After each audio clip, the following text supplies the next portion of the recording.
slam. He might have hurt his leg, maybe his arm, we don't know, but Roman's injured. He finally hurt himself, yeah, Roman's injured. Samoan injury, Roman's injured. It's kind of funny that he's injured. Kind of silly too. Roman's injured.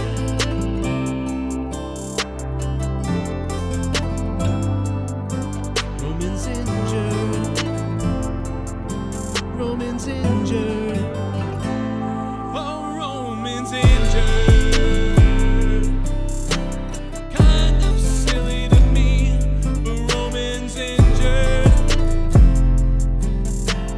He just hurt himself, yeah, Roman's injured.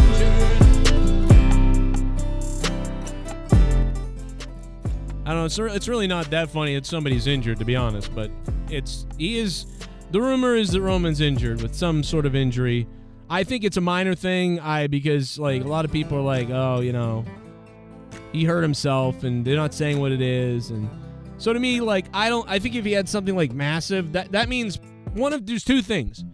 It's like a little minor, like sort of naggy thing that happened, probably. That's it, probably. Or what it could be is that they don't know yet, and he's like going for the MRI or going for the scan, or, you know, that sort of thing where they're like watching it. So they're not going to tell you exactly what's going on with him. I mean, that's probably what it is. That's my bet. But I don't know. Maybe there's information out today in the last couple hours that I missed because I was busy doing stuff. And it says, oh, no, he's not hurt. Or, oh, it's this, or it's an ACL, or it's a leg, or it's an ankle. Hell, maybe someone in the chat knows already, and there's a news site that's already out there. Because, you know, it's amazing how people just, man, the instant that news comes out, people know. They're like, oh, yeah, this happened. This happened real. It's like, wow, okay. So it's like you just know, like, immediately what's going on. But hopefully this, me being live is going out to everybody, telling people that I'm live. And people are finding out that I'm live, and the YouTube alert is working. One thing that helps that is when you guys click the like button. Tribal Queef. What the hell? That's a bizarre name, bro. That's a bizarre name. So I don't think it's much. A lot of people are making a big deal out of it. I think he's got some kind of little nagging thing, and or something small happened, and yeah, he got hurt, but it's nothing that's crazy. That's what I take out of it, because I think if it was a bigger injury, you guys, we would all, honestly, guys, I think we would know about it. So I just feel like it would have come out, and they're not making a big deal out of it, the people that are like leaking it out and they're talking about it. And so for that reason, I just don't think it's a big deal. That's my assessment of it from my point of view. Oh, man, I had it's been a weird week, bro. Cars breaking down, fridges breaking down, mower breaking down. I've had a horrible fucking week. How's your week out there? My friend's having a colonoscopy. That's weird, isn't it? What are you doing today? Oh, I'm having a colonoscopy. I'm having a colonoscopy, but we're going to welcome in. And guys, I would welcome you tonight. If you want to keep the shows, I'll do this show potentially for a while tonight. I don't know, man. But I've got what I got to say. I've got stuff to go on. I've got things to do, and we're going to do it. And if you guys want, you can super chat. I will play the super chats. And honestly, we got to beat some other shows, bro. There's some other wrestling shows out there that are, I used to be the number one. And these people are making bank right now. So we got to drop some super chats tonight. I will read them if they're super chats. And if they're Streamlabs donations, I will read those as well. And if for some reason your credit card has a problem on Streamlabs, you can use Stream Elements if you want, and I will use that as well. There's the donation link in the chat. Got that out of the way. So you guys know there's 2 different ways to donate, 3 different ways. Streamlabs, Stream Elements, and Super Chat in the chat. Or the links are down below in the description box. Expand the description box. Tons of donation links and amounts. You know there's a bunch of amounts and plays and songs and things you can do. Have fun with it, whatever. Anyway, moving on. I got to confess some things tonight about wrestling. I have some things to confess. And none other than Luke Rojas will be here with me to talk about some of those things. So it's really kind of cool to have Luke on the show tonight. Luke, how are you? Are you homeless yet? If you're here. I don't even know if Luke's here, but I think he is. Maybe not. Are we having problems in this room? Is that the issue? Why does this room have a problem? I don't get it. I made a new room called Homies on here. Maybe I just got to give like Luke better permissions. Maybe that's the problem. Oh, I maybe this is the issue. Maybe I think I know what the problem might be. Let me fix it, Luke. I think this is it. I think this will fix the issue, Luke. How about now? Can you speak now? Fuck. Well, I think it's got something to do with my room here.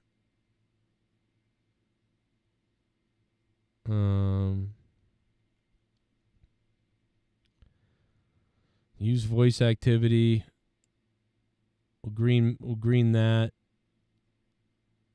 Trying to figure this out on the fly here for Luke. Try now, Luke. Can you do it now? There you go. Hello. There it is. It was me. I think the permissions were off. No, you know what it is? It's like sometimes when like I get joined on a Discord or whatever, but I walk into a bad area, it just mutes me for like eternity. I have to basically like just hang up and call back in, or sometimes shut my entire Discord down and refresh it. So it's fucking annoying. Oh, I smell your cookie. Do I sound good? Oh yeah, you sound as stupid as usual. No, I'm just kidding. You sound good. Oh, that's so mean. You know what? I came all out of my way to show up on your fucking show, you know, after you fucking ditched me last night. I know. Being like, yeah, Luke, you free tonight? I'm like, yeah, sure. And then I'm fucking, I'm sending you all these like notes about Raw, and you're hey, fucking how do you think Mustafa feels? Imagine how Mustafa feels. He was like, Joe, I spent all night. I've got pages of notes here, and then we're like, oh, you fucking stuttering loser, retard, and then he's like, oh, and then he eventually leaves the show. All right, so how do you think poor Mustafa feels? You always do that with our names. I know, because it's got Ro in it. You both have Ro in the names. Yeah, I guess that is true. Row your boat, you fuck. You know, he rowed his boat into a fucking off a cliff or something. I don't know. You know what I realized the other day, Luke? I've really got to start, doing wrestler interviews again. I haven't done a wrestler interview since almost a couple of years ago now, since the last one didn't go so well. I don't know if did you hear about what happened? Oh, last time? Yeah, what happened to me at the wrestling event. Do you know what happened? Well, there's so many fucking times. Well, it was about a year ago. Now, a lot of people don't know about what happened, but yeah, so I haven't done an interview since this because I was basically, I was sitting down. Molested. I went to FanFest over here in Rhode Island. FanFest, I think it was 7 or something. And, there was all these people to interview. I could have interviewed everybody for 10 minutes and edited it and did all this kind of crazy stuff. But I chose to do something different. I said, no, I want to sit down with somebody and do like an hour. So I booked a table with the guy. It was $200, right, to book a table for the day. So I booked a table for the day, and I said, I'm going to sit down with one wrestler for like an hour. So I had a couple of people walking around trying to get a hold of a guy. Now, I really wanted William Regal, though. So we stressed it to William Regal, Luke. And so 2 hours go by. And I have the guy who's promoting the whole event. I said, I'll give you an extra $100. Throw Regal $100, and he'll come over and do this interview. And so 2 hours goes by, and I'm like, well, I'm not going to get Regal. I mean, it's not going to happen, right? And so the event promoter and this is a big name, big guy, and everything. He comes over to me, and goes, "Hey Joe, I got great news. William Regal will do it. He'll come over here." And I was like, "Oh my God, that's great! $200 for the table." I'm sitting there at the table. I get the mics all set up. Everything's ready to go. And he tells me William Regal's coming. But another hour goes by, and I'm like, oh, my God, there's only 2 hours left of the event, And now 3 hours here. And now here finally comes William Regal. And Luke, he's dressed well. He's dressed like you see him with the suit on TV. Yeah. He looks really good. So he sits down, And, you know, I'm like, wow, okay, I've got about, you know, hour and 15 minutes. And he agreed to it. It was great. And he said, he's dressed well, and I'm assuming you weren't. I look like this, like I do right now. I think I had an You answered AEW. my question. I mean, and why I wanted William Regal is because this is a guy who's been in WCW, WWE, all these places for years, like over 25 years of, you know, history, and he has all these, you know, secrets and stuff. And so I started him off with a question that I think would really catch people's ears and eyes, and it would make people go, "Holy shit, I've got to hear the answer." Like, and so I wanted to capture the YouTube audience right away. And so I started this interview, and I said, you know, William, you've been all WCW, WWE, all the locker rooms, you've seen all the backstage stuff, everything that's gone on all over the place. Who would you say, of all the male wrestlers, is the one who is the most rapey? Like, that probably raped the most people. And then he just looked at me, and he was like, "What? Wow. Like what? Yeah." He looked at me like, "What are you saying right now to me?" And I was like, "Well, So yeah." I'm gonna ask you this: did Sure. you just spend the past 5 to 6 minutes rambling about a story that didn't happen, or No, I said I just wanted to know. I said, like, hey, who's the most likely to be a rapist in the locker room? And Wow. Okay. So I thought you were fucking around. No. I'm like, let me get this, because I just thought it would crack the ice, but also we'd get, wow, man, that would start the podcast crazy. Like, people would not stop listening if that first question is what's going on. And I'm like, yeah, so, like, who's the biggest rapist? You know, and listen, I'm not condoning it. I'm not condoning this or anything like that. I'm just saying, you know, like, the back locker room, the hotels, there's stories of stuff like this, you know, Ric Flair with his dick out on the plane, you know, but, like, actual rape, you know, like, I'm not talking about, you know, Ric Flair pulled his dick out on the plane. I mean, like, guys who have, you know, like, unwilling sex has gone on. And, you know, so I kind of rephrased it for him to make him understand what I was asking him. And Right. and then he got up and he walked away. And that was it. Then I went home. So, Okay. yeah. Okay. So, what I'm getting out of this is that there's a reason why you're not a commentator. No, listen, I don't think that's it, because I'm not the one. Okay. I didn't rape anybody. Do you know what I mean? Like, I didn't you're rape right. anybody. I just asked him. And so now, and what ended up happening was, I think because of that response, unfortunately, I think he is probably the rapiest person. Or homophobic. Right. I don't even think it's homophobic. I think he probably is the most rapiest wrestler. Because why would you get so upset by that? You know, you would think he would just say, "Oh, I don't know. You know, I didn't really notice any of that going on." You know, and that's it. Just move on to the next question. But no, he really, like, he just looked at me and said, like, "Are you fucking serious, mate?" And then he got up and he just walked away. And he said, "Don't ever talk to me ever again." And And it was weird. It's because, like, and I you was, know, when he's talking about how that guy's like a little creme brulee or whatever, like, yes, he's gonna crack exactly. him open with a creme brulee. Right, and then like 6 months later, he's on TV talking about creme brulees and, like, exactly. I didn't even think of that. But I mean, this happened before that. Oh my God, look, he is a rapist. See? Oh my God, I was right. This is crazy. Exactly. You fucking called it, man. That's why you're the champion. This is, oh my God, bro. I didn't even think of this. You've connected the dots. Like, I thought maybe I was reaching for a while, but now I believe it 100%. William Regal is a rapist, or like potentially a sexual predator. I'm not saying he is, but potentially, because of this. This is crazy. Well, how could you not believe it? I mean, all the evidence is right there. I mean, he didn't answer your question, and he made a joke. That's right. And he got upset, and because who gets that angry? It's like when Buzz Aldrin or whatever, he got upset at that guy, said the moon landing's fake, and then he punched him in the face. It's like, but if it wasn't fake, you'd just be like, yeah, okay, bro. Like, yeah, it was all fake, dude.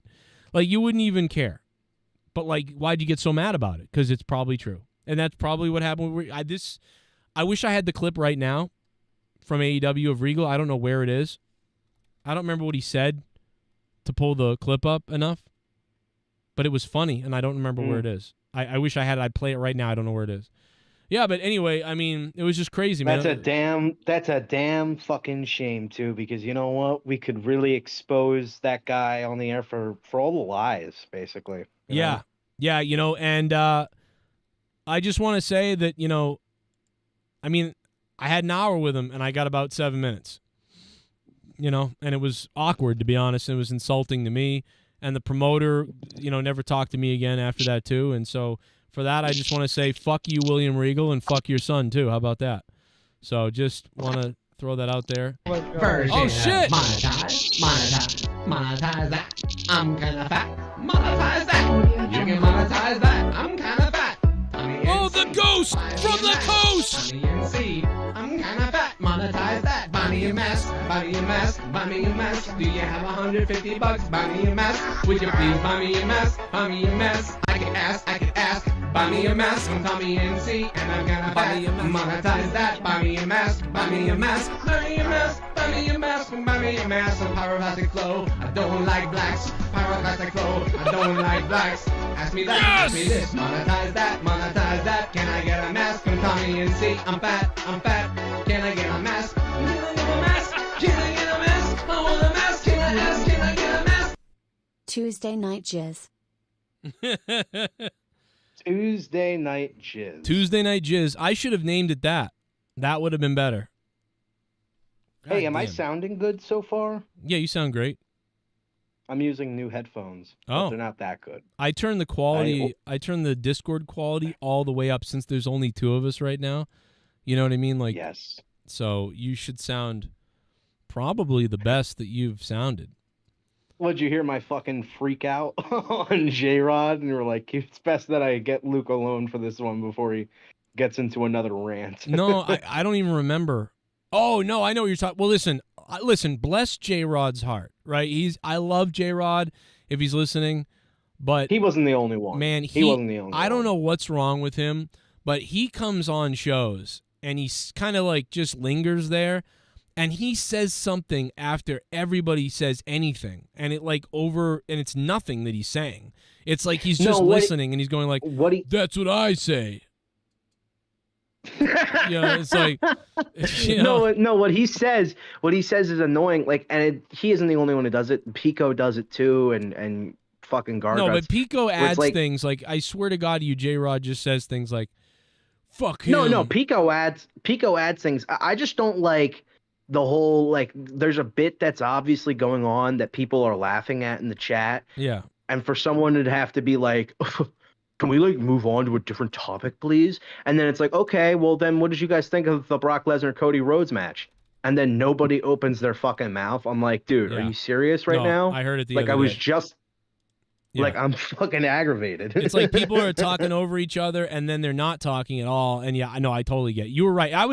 I actually enjoyed it because I was listening to you freak out, and to me that was funny. Like, that's what. So like, I enjoyed that. I like that you were like having a conniption over these fucking people that couldn't get their shit together. And which is pretty much every stream with me now. Well, that's just fine. Me freaking out about somebody. As long, I like it. I like when you freak out. Now, I played a clip earlier that I thought was funny. Did you see what I uploaded on Corrupted earlier? About from the Corrupted. I saw. Yeah, it was an old Corrupted podcast that you uploaded. Which was strange. It was only like 6 minutes. It was like Bailey and me and D Moon, and I just thought that it was so fucked up because we shit on Drew, and it was just really funny. Like, I don't know if anybody heard it, but I was laughing my ass off because then he really did leave. Like, that's what was making me laugh. I was like, maybe that's why he left. You're like, I don't know, but that's why he sailed. That's why he sailed away. No, it was like a year after that he left. So it wasn't. I don't think that was it. But you know what? I don't know what it was, but me and JB and Moon loved shitting on him. I don't know why. Because it's funny. You guys shat on him, and then you shat on JB's little sidekick co-host that he had. What was his name? Dummy? Yeah, yeah. Dummy. Yeah, he used to call. Poor Dummy. Fuck, he's probably dead, Dummy. To be honest, that guy's probably dead. He probably went to a synagogue and then shot his family and then hung himself. That's what I'm betting. You know what makes me laugh more? I don't know why this makes me laugh really hard, but whenever a menorah, like, and I don't mean like one of those plug-in ones, those real ones where you really light the candles. When a menorah like accidentally burns a house down during the holidays, I don't know why, but that's funny as fuck to me. I don't know. You know what's fun? You know what was really funny was this story that I was hearing from years and years ago after I was listening to an old Opie and Anthony, because that's the only thing I listened to. And one of the news stories was, and you'll love this because I think you'll relate to it. A father rapes his son in order to punish him, in order to punish his son for raping his daughter. Oh my God! Well, that's now we know why that happened. Like they grew up with this, and they were like, "Yeah." I'm just imagining like, that's it, Billy. You rape your sister. Now I'm gonna have to put my cock in your butt. Only I rape your sister. Like, what are you doing, bro? What the fuck was that? You know what that is? You know what that is? That's Bill Burr laughing. Oh, that's Bill Burr. Wow. What a fucking faggot. Well, he's one of my. I use Bill Burr as a laugh track. Look at it. It's like an old man. I mean, that's a rapist laugh. That's why I played it to go with your rape story, because it sounds like a rapist. You should. And what you're not mentioning is that that's the same laugh that William Regal has. Oh yeah, that's right. Yeah, there. I'll put you in a creme brulee there. What a weird. I like how fuck. you just completely forgot about the 20-minute bit that you set up, and you're like, oh yeah, you're right. No, I had that. I forgot, he's a honestly, I had that in my head for like 2 weeks, and I never did it. And I was like, all right, I'm gonna do it tonight. I kept forgetting to do it. On Monetize This, I was gonna be like, hey, you know what I miss interviewing wrestlers, because this one time, and then I never did it. And so tonight I just was like, I'll just start the show. I thought you were gonna say was, you know what I miss? Actually reviewing wrestling instead of because what it really is, it's like we say we're doing a wrestling stream, and then it's like we just never talk about any of the matches. Like, and then when we do try to talk about them, someone goes, "Ugh, do we fucking move on, bro?" Yeah, well, because I hate wrestling at this point, and Roman's injured. That's funny, and that's about it right now. I'm like, yeah, he's hurt. It's not like they were gonna do. It's not like they were gonna do much with Roman anyway.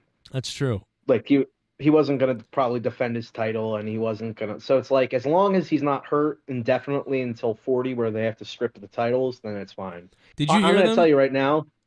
Yeah. What? No, I was gonna say, did you hear the other night? Like they, when they were like, when I played that clip and I put it on Twitter, where they're like, nobody saw this coming. Like that. Like, oh yeah, Jimmy would turn on Jay. It was like, what are you talking about? Like, I know it's part of the story. Like no one saw Jimmy, turning on Jay, but they were sort of building it like, oh, Roman won, and like, how could you? No one saw that coming, and it was like, to me, it was like, you fucking serious, bro? Nobody saw this coming. Yeah. I understood what you meant. Like, I think what really annoyed me about the end commentary wasn't like at the end of the match or whatever. Like, at least Michael Cole was angry about it. You know what I mean? Yeah, first time. And he was like, yeah, he's like, this is disgusting. But again, it's just like, it's like he's why listening. Didn't you say that? He hasn't changed his tune until we said something. It's like they're listening or something. Like, I just don't understand. It's like, how come you have to protect this guy so much that even though he's a heel and he's obviously cheating, like, anybody who's watching could be like, yeah, this guy's a fucking coward champion. Why is it only until now are you saying stuff like, this is absolutely disgusting? And then it's annoying that fucking Corey Graves, the heel commentator, is like, how could Jimmy do that to his own twin brother? So it's like, okay, but you didn't say that when Solo attacked his brother. So It's like, I don't know, the hypocrisy, and it's so the double standards of the commentators. Like, sometimes the face is willing to jump on a heel, but then other times isn't. And then sometimes the heel is willing to jump on the face, but then other times is siding with the face and is like hyping him up. Like, there's no heel anymore that goes, let me be honest with you. Yeah, Seth Rollins, he's a talented guy and whatever, but let's be honest. He looks like a moron dressed up in all those stupid outfits. I mean, this guy's supposed to be our world heavyweight champion. It's like, okay, well, you might not have to like the guy, you might not have to like the way he dresses up, but you got to respect his talent in that ring, and you got to respect the fact that he is a fighting champion. It's like, yeah, more like a doofus champion. You don't get any of that banter ever. And the closest that we have to that is Michael Cole and Wade Barrett. Wade Barrett, I think, does a decent job as a heel commentator, and I know Michael Cole can be great, and he has improved a lot on the commentary table since a few years ago, where he was just nonstop plugging the app. But I don't know. It's those little things that you just would hear on the Ruthless Aggression era or the Attitude era that you just don't hear anymore, and it's just like, why can't we get those back? It's the same with worked punches. Like, why can't people just throw a punch anymore without using a fucking forearm strike or a knee strike? Yeah, I think that Roman Reigns should just retire. That's what I think. Leah was, by the way, while you were just speaking, I didn't hear a thing you said, because Leah came down here and said she needed help. Oh, I assumed. Yeah, Leah just started telling me about her PC has a problem and she can't figure it out, and I got to figure out how to get her a solid state drive or something. And she just went on and on. I was like, I'm doing this. I'm doing a show right now with just me and Luke, so I don't know what you're saying right now. So I didn't really hear everything she said, and I didn't hear anything you just said. So like everything that just happened is a waste of life. So, kind of like when you were in school. It was just like that, yeah. Except I was only paying attention to one thing, but I couldn't because I'm an idiot. So it's just was like, but this I have an excuse. Don't you hate those moments? It's like if you were, I guess, I don't know, if you showed up to your job stoned or something, and you showed up to school stoned, and like somebody would ask you to do something, you'd be like, yeah, sure, man. And then you just kind of like freeze for like 20 seconds, and they're just, forget. Hey, are you gonna scan the thing? What? Yeah. Oh yeah. You're like staring. Like you look at you start staring at a crack in the wall, and then you start looking at the crack, and you're like, damn, that's a big crack. And then you keep looking at it and following it. And then you see a hole. Then you go, holy shit, there's a hole too. And then you look in it, and you like get your cell phone out, and then you shine it in the hole, and you start looking in the hole. Then you see all this weird shit in there, and you're like, man, I bet you there's rat shit and turds. And then you start thinking about like what's in the walls, and then like and then you start thinking about like, dude, why don't they start paying the bills on this place, man? Like, they need to get a maintenance guy here. They need to get people to check this out. I mean, the air conditioning is faulty, and just like, all this is taking place in your head as they're waiting for you to respond, and then you can't say, well, I'm stoned right now. You have to be like, oh, I didn't sleep last night. It's 3:00 in the afternoon. And 20 minutes later, they're like, where are you? What are you doing? You're like, oh shit, I was thinking about rad shit in the walls. The fuck? I forgot all about this. The Ghost from the Coast, thanks for the $150, man. Ghost from the Coast dropped $150 to start this show, and you know why? Because he's a big-time player, daddy. Sounds creepy. That's right. Oh, man, I was going to do a Dusty Rhodes impression. Oh, God. But, you know what the worst thing is? I was just going to bring oh, my God, I did it again. Mustafa. I was going to bring Mustafa in here, but Mustafa left the call waiting. And I love Mustafa, obviously, but man, whatever his Dusty thing, when he starts doing that, dude, it makes me want to, like, I want to kill babies. Like, I want to choke fucking children. Like, it's very bizarre, dude. Like, I want to go find, like, an orphanage and take a hammer. Like, I don't know why. When he starts going, like, let me tell you, baby, or whatever he does, like, oh, my God, bro. Oh I don't know why, dude. Well, for me, it isn't his, like, Dusty impression. It's his little cringe, like, one-liners that he tries to get off. Like that clip that I posted in the comments of the last Monetize This, where he's like, oh, looks like there's another lullaby tonight. Knock knock, or knockout knockout. Yeah, bro. Like he Because is. we were watching a fight. Like, oh, dude, shut up. Like, I don't know what it is. Listen, I love Mustafa, but he is so cringy and here, like it's this is so bad because we were just saying to him, "Hey, man, let's drop it. Like, let's stop making fun of him.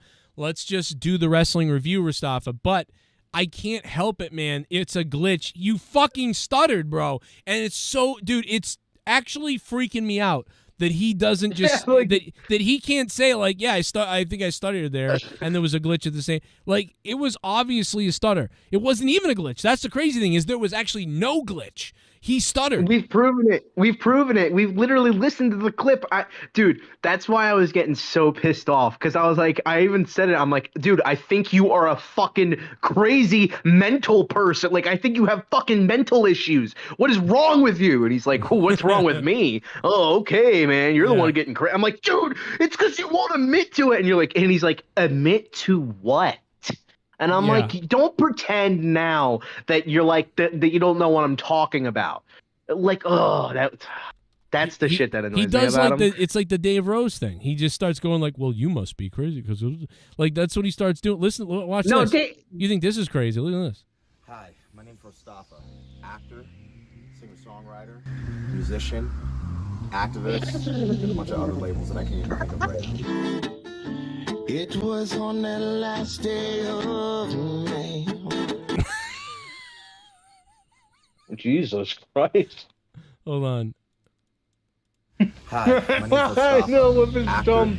singer-songwriter, musician, activist, and a bunch of other labels that I can't even think of right now. He looks like the black guy who gets killed early on in the movie. You know what I mean? No. Let me tell you something. I just want to, like, I could break down Mustafa. If you're listening, I can't wait till you come on, man. And by the way, I love Mustafa's music, but like, let's just break down this first opening line by Mustafa here. Hi. You struggled to even call it music. Yeah, like, I mean, do you need all these titles, Mustafa? Like, do we really need Mustafa? Do you need all these titles, bro? Like, why is activist in there? What the hell activism are you doing?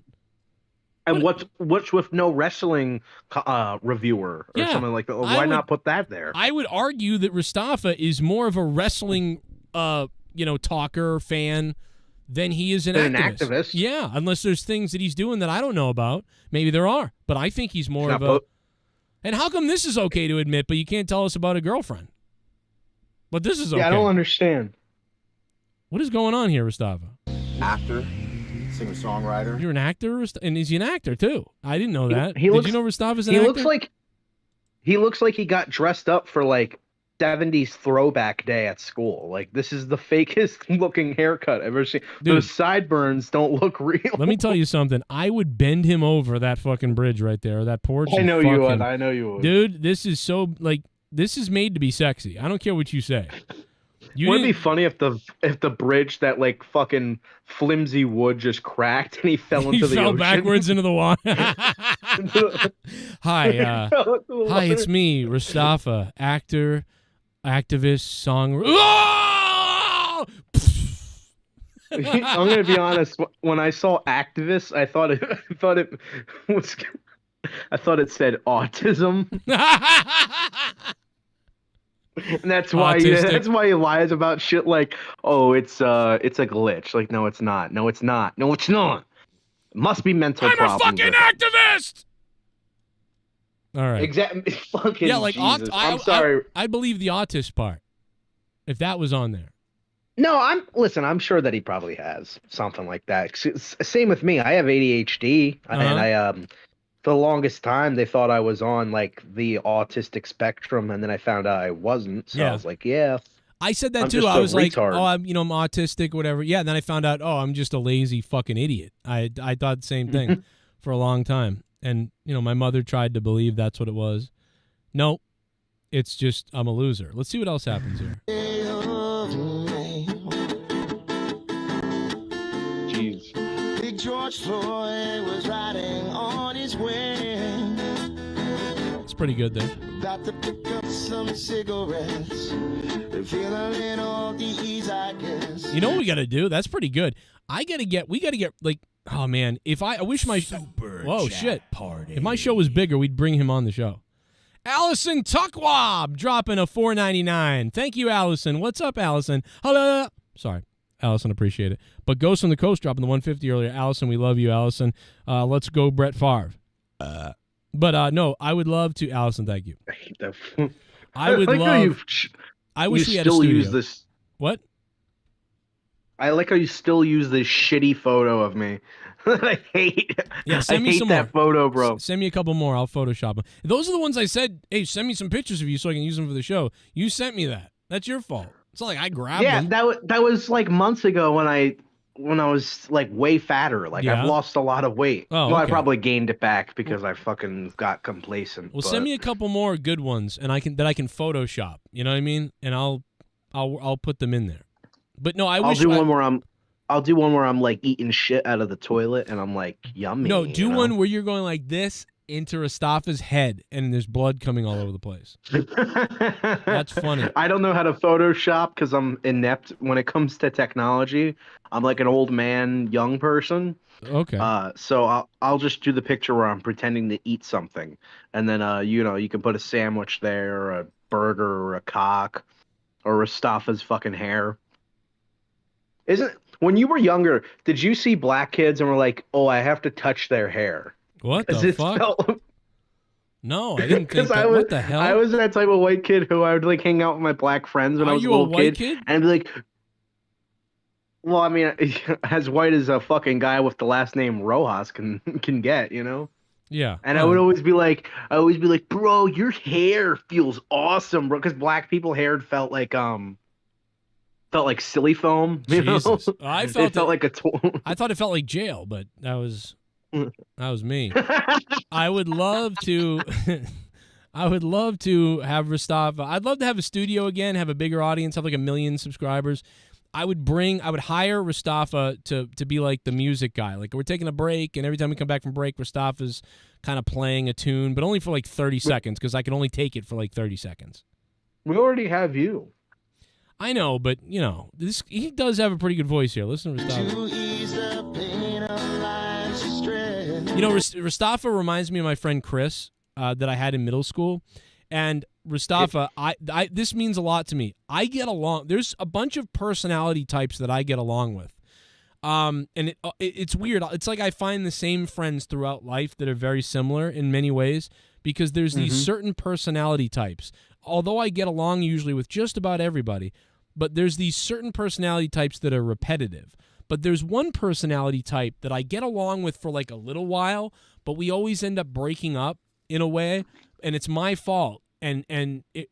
My friend Chris in school was like this, and what it is he took himself very seriously, and for some reason I get along with talented, creative people who are like that, but what happens is I can't stand them. And not in a bad way. It doesn't mean I don't want to be friends with them anymore, but at some point I start really making fun of them because I am very uncomfortable with anybody who takes themselves seriously, and it's not a bad thing to take yourself very seriously or to take what you do serious. That's not a bad thing, but I have a flaw. No, it's not. It's not, but like to the point where, I don't know, where it just feels like you can't even joke about anything about yourself and can't reveal anything about yourself. It stops being a point where you're not just taking yourself seriously, you're just being a downer. Like nobody wants to hang out with somebody who's just never going to allow themselves to be the butt of the joke. Yeah, you know what I mean? Especially it makes me like nervous and uncomfortable and like I want to rip it away. I want to rip it off you. Like I want to rip that shell. Like if I hear disingenuous, it's not like when you're joking. When you're joking about something that's not true, but you know it's a joke, that's fine. But when you're like hiding something that's truthful that everybody knows and you can tell that I can't deal with it. I want to rip the layer off, like right then and there. Oh yeah, dude. I know what you mean. It's like in school, right? Like in school where that one kid would say that he's like actually 2 years older than everybody and he should be in high school or something. You're like, no, that's not true. It's fucking bullshit. I literally looked at the year you were born. You're younger than me. No, that's not true, man. That's because the school fucked up my birth certificate. Like they'll just come up with every lie ever just to like defend this obvious fucking lie. It's like you don't need to. Why are you lying about this?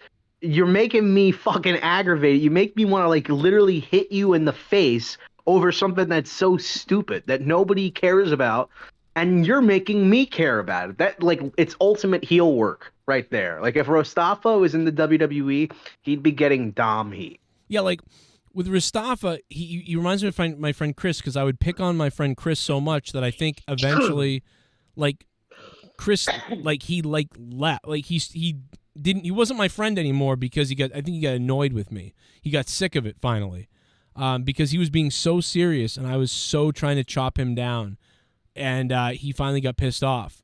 And I feel like Mustafa really reminds me of Chris, and I'm always hammering him. But to Mustafa's credit, he is able to take it and keep coming back. So I will say that, and that's what I love. Mustafa understands his role on the show. He knows that he knows how to take a joke. It's just it doesn't seem like he likes to joke around about himself. Like he could take it, you know what I mean? Yeah, and but other people it's okay. He's not going to participate in it.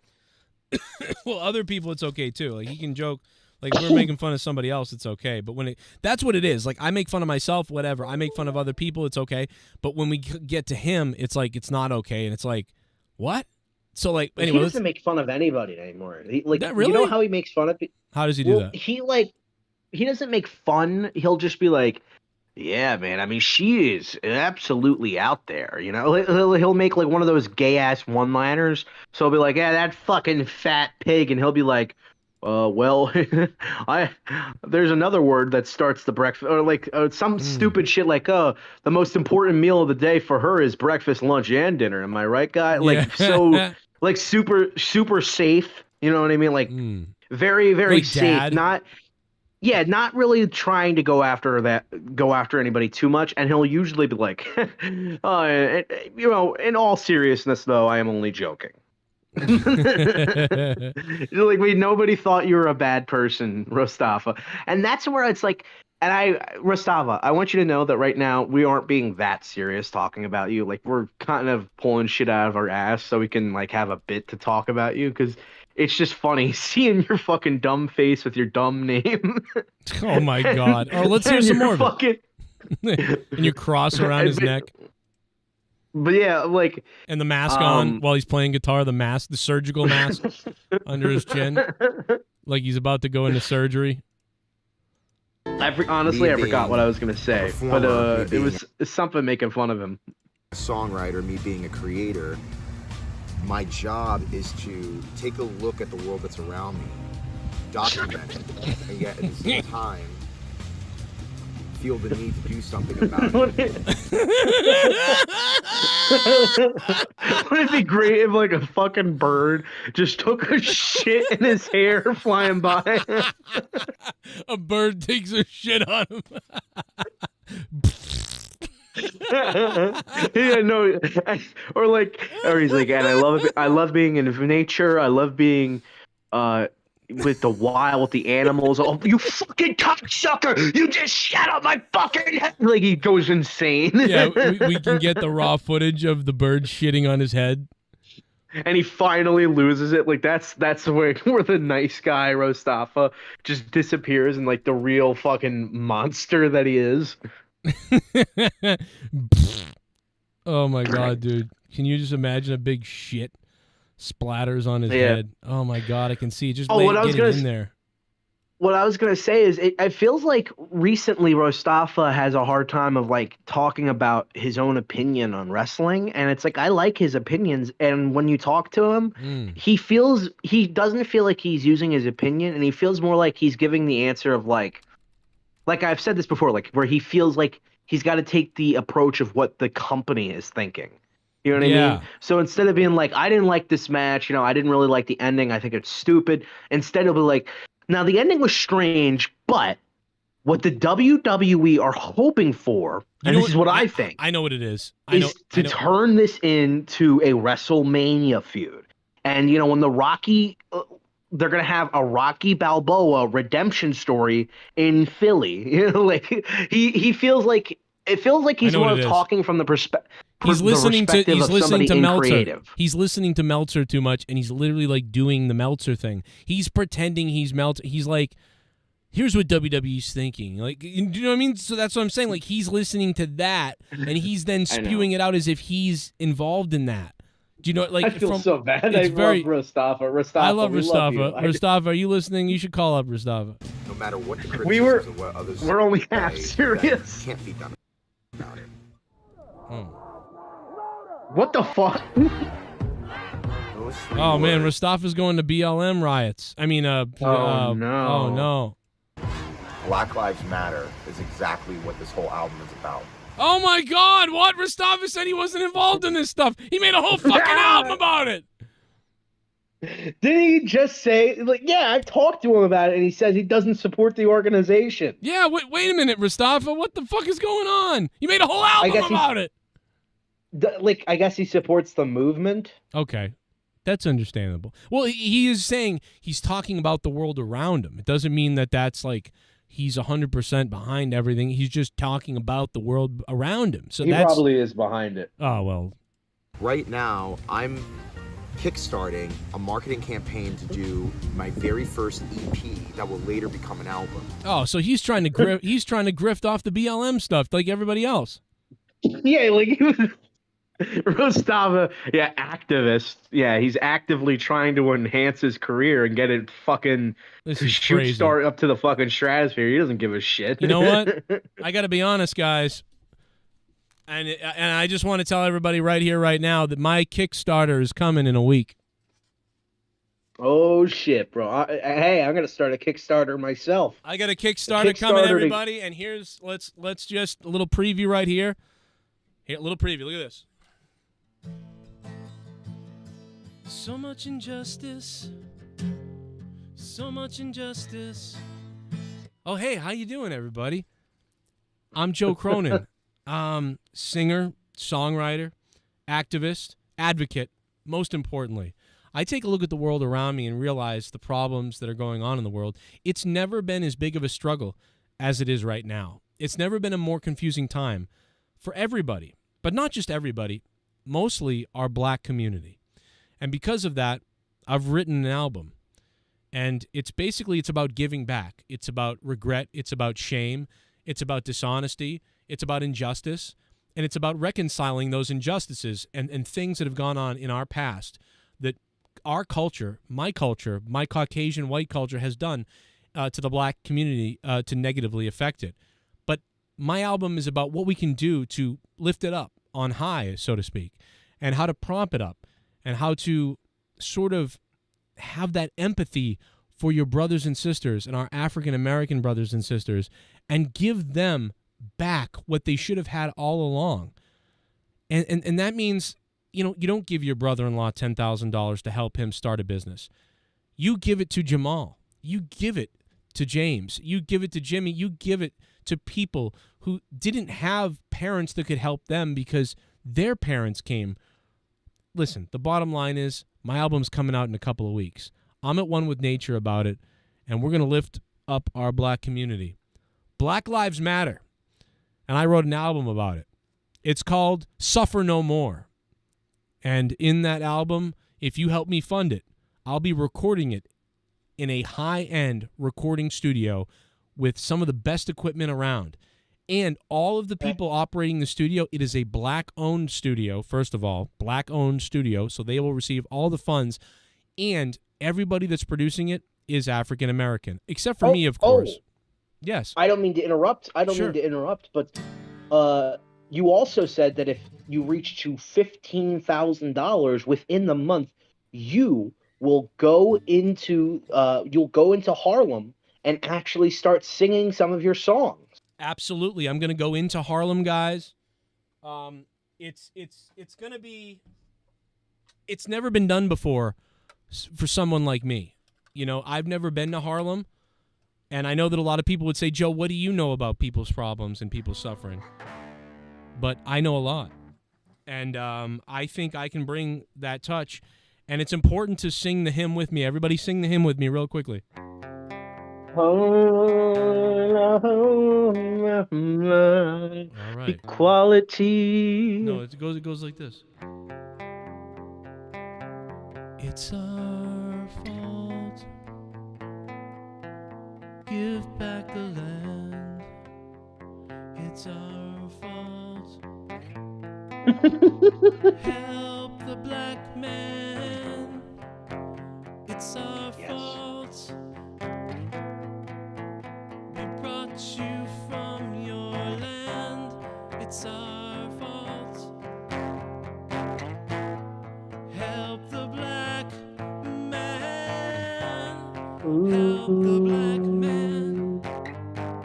Help the black man. It's gonna listen. I'm telling you, for only $50,000, we will break ground on a Kickstarter campaign like no other. Kickstarter.com/their freedom. It's gonna be unbelievable. All right. Anyway, back to Mustafa's video. You legitimately tried to actually make a Kickstarter. Like you stopped trying to joke about it, and we're like, what would be good in a Kickstarter? This isn't funny. This is serious stuff here. Come on. I thought you know what would have been funny is like like you keep getting donations and they keep wanting you to go to like worse and worse black neighborhoods and you start getting like really worried about it. Like, oh, Camden, huh? Yeah, until they kill me or they beat the shit out of me. Or it's just like, well, we want you to go to Harlem and donate the money, and you're like, no, fuck all those jiggy. Oh my god. That would be really crazy. But no. Did you get the message I sent you earlier? I sent you a few last night, but yeah. This recent one the recent one I sent you actually has something to do with black people. I like black in people. A good way, in a positive way, I think. I'm listening. Oh, I'm listening to it now. Nothing gets more relatable than watching rich people live in a 3-story mansion in the wealthiest area of California. Yeah, I would you know what I'd like to do is just let them go get him. I'm going to go play that on the show. But it will definitely I'm going to play your audio on the show. I just got to take it off Bluetooth. Be something to the effect of Black Lives That Matter. The Black Lives Matter movement is completely different from the... I just got to tell you that Mustafa literally is saying nothing here. What he just said was about nothing. Let's go back real quickly. Pretty much. Black Lives That Matter. The Black Lives Matter... Thanks. Very good, Mustafa. The Black Lives Matter is about Black Lives Matter. Very good. Thank you. And you know what? Basketball is about basketball. Did you know that? For some reason, I guess... Black Lives Matter. It's okay. All lives matter. Racist, because that's I know I get why. It's like when if someone said like, okay, imagine this. Just put it this way. I'm not someone who hates movements and don't like them and likes them, whatever. But it'd be like if somebody was like, we're having a march for kidney cancer. We're having a march for kidney cancer. Kidney cancer awareness, kidney cancer awareness. And then other people were just like, fuck you, cancer awareness, all cancer awareness. And you're like, oh, yeah, I mean, okay, I agree, but we're specifically like, we're a group that raised funds for like kidney cancer because my father died of kidney cancer, and this is a big group for kidney cancer to bring awareness and try to, we're a group for people with kidney cancer. Yeah, well, what about people with fucking testicular cancer or breast cancer? And you're like, well, I don't know. Like, you seem like an asshole. Like, we're just like, those exist, and I agree with you. But like, this is bladder cancer, so it's like BLM. You're like, this is Black Lives Matter. We're trying to do things, like I somewhat agree, but it's also like, I think the all lives matter thing comes from a response to it being labeled racist if you were to say white lives matter. You know what I mean? It's a response to people labeling you as racist for being proud of your own race, and they're like, it's about black people. You don't try to turn the movement into about you. It's like, no, I'm not doing that. But when, people are getting called fucking, kids are getting called racists and alt-right and whatever, and 4chan users because they're, fucking posting a picture of a meme frog or are fucking doing the John Cena thing, you know what I'm talking about, like the OK sign. Oh, yeah, that stuff Or is stupid, yeah. Or you're getting called racist for literally saying it's okay to be white. Then, I feel like that's what that's crazy. That's crazy shit that those people are nuts for doing that. Like you can't that doesn't make any sense. There's no problem with that. I really quickly want to say thank you to Brandon. I don't know, Brandon became a $50 patron, so Brandon is now a producer twice over. Great job, Brandon. Brandon, we love you. Go Brandon. Let's go Brandon. And Clyde Cash. I have a friend named Brandon. Does he take it up the ass? Well, I mean. Well, he took a lot of DMT, so he kind of went insane. Oh, those are the best people. Those are the best people. The government. Those are the best people to rape. What? Those are the best people to rape. Yeah. Well, he thinks he's gonna get raped in prison. Well, because he thinks he's getting arrested. Nobody will believe them. He'll be like, he penetrated me. No one will believe it. You know what I mean? When you start doing it, exactly. Oh, it's the perfect thing. It's really the perfect thing. Also, Clyde Cash became a $10 patron. He's got a question, and we're gonna react to it in a minute. And Clyde Cash. He's that sounds like a fucking Southern serial killer from the fucking 70s, dude. Clyde Cash killed 7 children. Clyde Cash. On Thursday. He seemed like a normal person. On June 2nd, 1972, Clyde Cash would take the lives of Michael M. Smith and Michelle Johnson. Yeah, no, Louis, before later going on a massive spree, killing 15 children. After masturbating. Breaking into their homes. After masturbating in a grocery store and staring at females, he escaped out the back door. Louis Urdaneta became a 5... what? Honestly, that shit creeps me out more than the act of seeing it in a movie itself. Hearing stories of he in the middle of the night broke into several children's bedrooms and brutally stabbed them. That, I don't know, just the people describing that shit to me is more creepy than actually seeing it. I know I'm going off on a side tangent, but it's funny because I was thinking about stuff like that earlier today because I'm a psychopath. Right. No, hey, real quick, I got to ask you, how funny was it to you that I think it was 2 weeks ago on the show, we made fun of, even showed, I think, pictures of my refrigerator. And we were making fun of it. I was like, what a piece of shit it is and all this other stuff. Yeah. It's been in here since fucking forever and haha. And then it literally broke Jesus yesterday. Christ. We were in the kitchen and we're hearing, when you leave the door open too long, it goes beep, beep, beep, beep, beep, beep, beep, beep, and tells you it's open and you close it. Well, we're sitting in the kitchen and we're hearing beep, beep, beep, beep, beep. And I'm like, what the fuck is going on? The doors are closed. So I open the door and it's flat, blinking and it's 0. And I'm like, what the fuck is that? So I clicked the button to reset it. I unplugged the fridge. I replugged it in. I did a million things and it just keeps doing it. And I looked it up and it's like, yeah, your thing's breaking. It's a couple $100 to figure it out and fix it if it even does get fixed. And I was like, no, this thing's fucked. Fridge is fucked. So that's what you get. It fucking sucks, dude. Karma. That really sucks, bro. It's not. That corner of the Karma, fucking what house. Did you do? I made fun of the fridge. It knew it. It heard me. It was like, oh yeah, you think it's funny? I'm fucking fuck you then. How about that? Your food's going bad. Billy the fridge. Billy the fridge. I actually deleted that from the panel, or I'd play that right now, but you deleted that whole. Well, did you delete that whole episode? It's still. I can still play it. It's just I just have to reset the thing. I'll play this instead. Faggot. Fuck her. That's Awandi. He's a faggot. Fuck her. Awandi is so annoying. Nobody ever wants to hear from him again. Awandi, go away and die. But no, let's hear some more. Now the good thing. Wait, what? No, I don't know. I'm kidding. Go into detail. Now, as we continue to watch Mustafa's videos here, he is holding the American flag. That is good. That's good.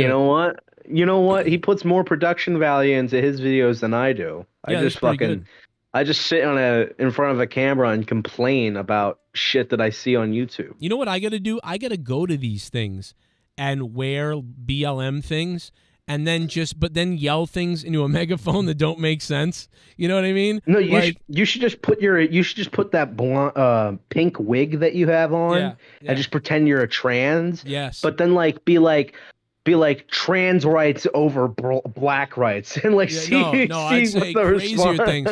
No, I'd say things like I'd be like, my life matters, and everybody's like, his life matters, and then I'd be like, I can put anything in my ass I want to, and they're just like, okay, yeah, put anything in his ass he wants to, and then I'm like, I should be able to have sex with Joe Biden's mother, and they're like, what? And then I should be like, little kids should eat my toes. And they're just, and just Jesus Christ. Imagine when I was in 10th grade, the year was 1990. No, the year was 2001. I was in 10th grade. It was 2001. And we did, the science fair happened. And one of my favorite things to do ever in TV and broadcasting and everything is the man on the street stuff. That's my favorite thing in the world to do, is to grab a microphone, go out, and then just be ridiculous to people. And one of my favorite things ever was the science fair. I went around the entire science fair, and I interviewed people about their projects, and I made fun of them. I did all this stuff. They were doing an egg drop out a window, and most of the eggs just splattered, and I was doing commentary to it, like, oh, kablooey, that one sucked, and all kinds of things.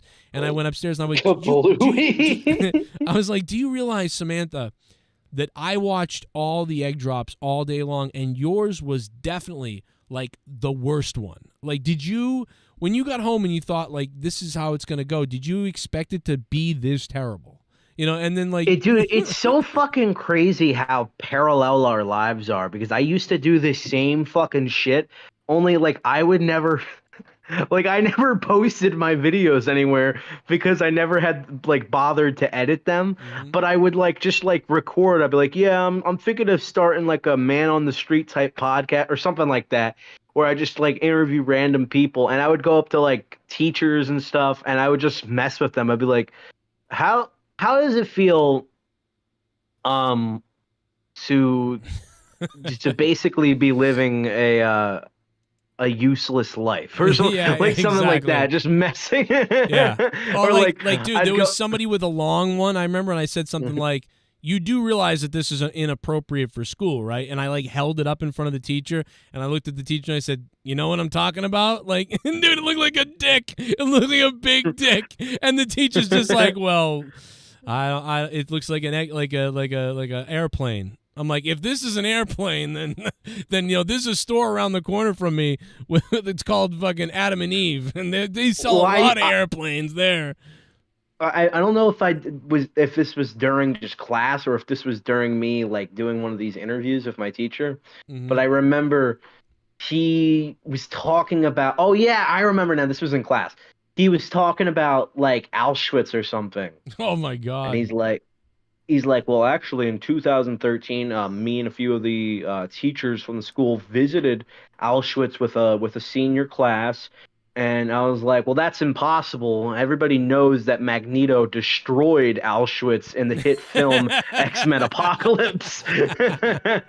And he literally the whole class starts laughing, and he gives me this death glare, just thank you, Luke. I gotta really bring up something. I gotta bring up something really funny. Jack DePanzer in the chat said, "Start guns now," because when we were talking about a long time ago, we were talking about me going down to the rallies or something, and then just having the most ambiguous message, instead of BLM or White Lives Matter. Oh yeah, start guns now.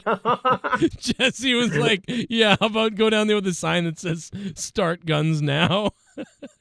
Dude, Jesse can just pull out a random line out of his ass that's memorable for years, bro. Start guns now, bro. That killed me. Let's go back to the rally with Rostava. By the way, it'd also be funny if he was saying things like, I have AIDS. This is the longest fucking video. There's still so much to go. I hope he's okay. I mean, these are all on his channel. How about you skip more towards the end? People were sending me these all day. They were like, and then look at this one. I was like, okay. Is completely different from the Black Lives Matter organization. I, for one, am You mean the people living in mansions right now who supporter of the movement. We need to be peaceful. We do not reflect rioting. We do not reflect looting. This is a peaceful movement. Except I'm yelling. Okay, he is he is an activist because this is the activism. So there we go. So he really did. I mean, that part's authentic, I guess. Did he say that we don't want to loot or whatever? Wait a minute. Let's hear what he said again because I think and let's go back and hear what he said because I think we. I think I heard some weird things that he was saying. Hold on. Well, there's a lot there's a lot more of this, but let me just pull it up. Hold on. Let's get to the good part. Hold on. Let's see. All right, back to the video here of Mustafa. Okay, here it is. Hey, we got it.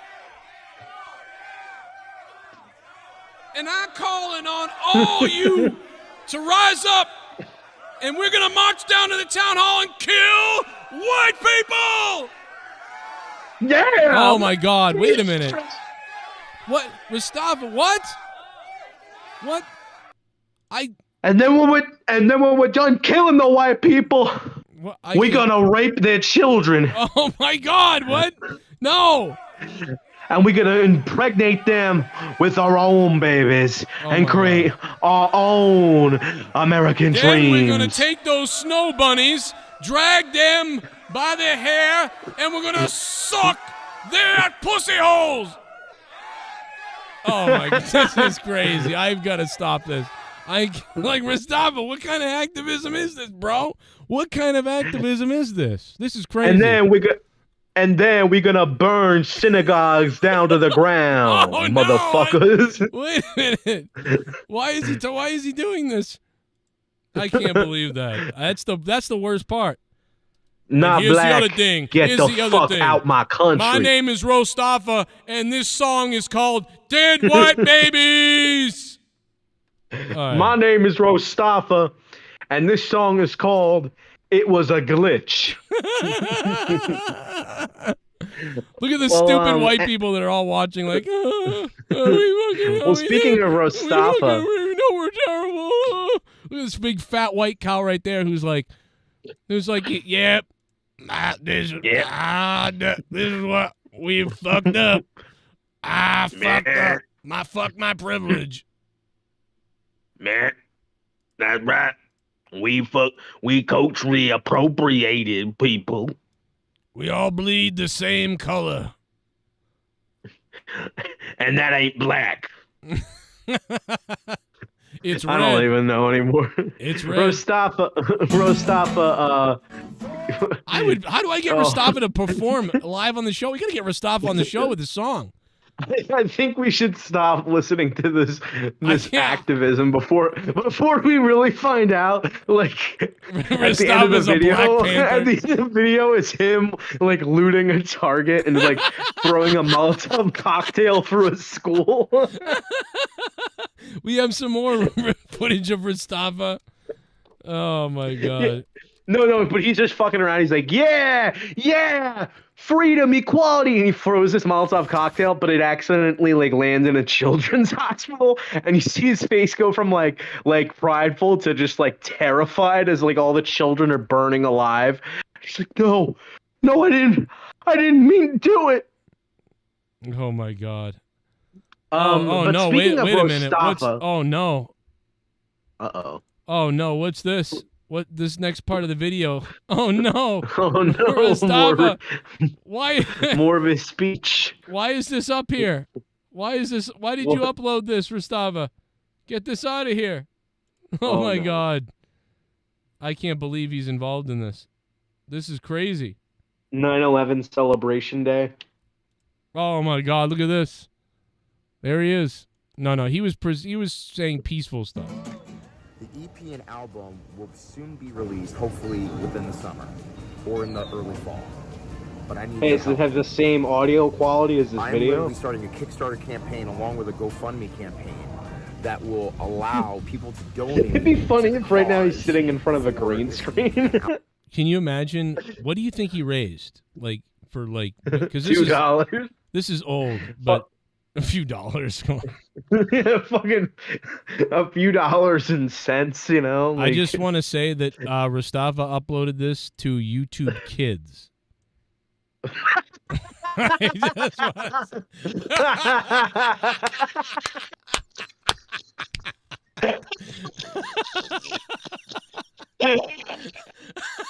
want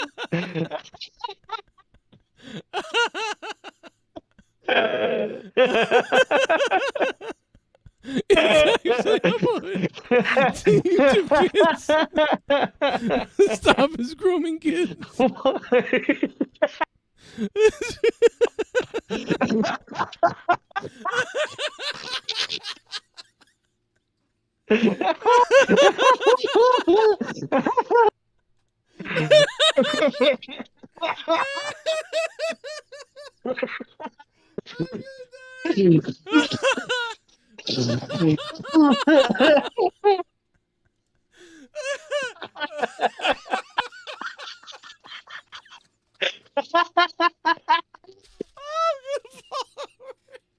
and then you see a picture.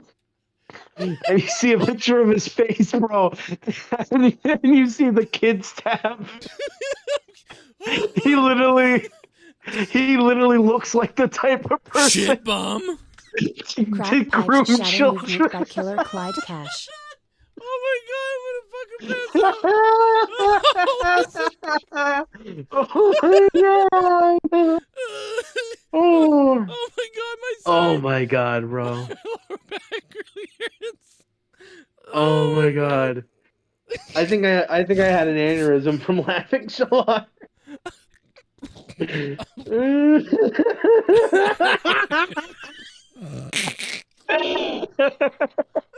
just wait, just bring up a photo of Rostava real quick.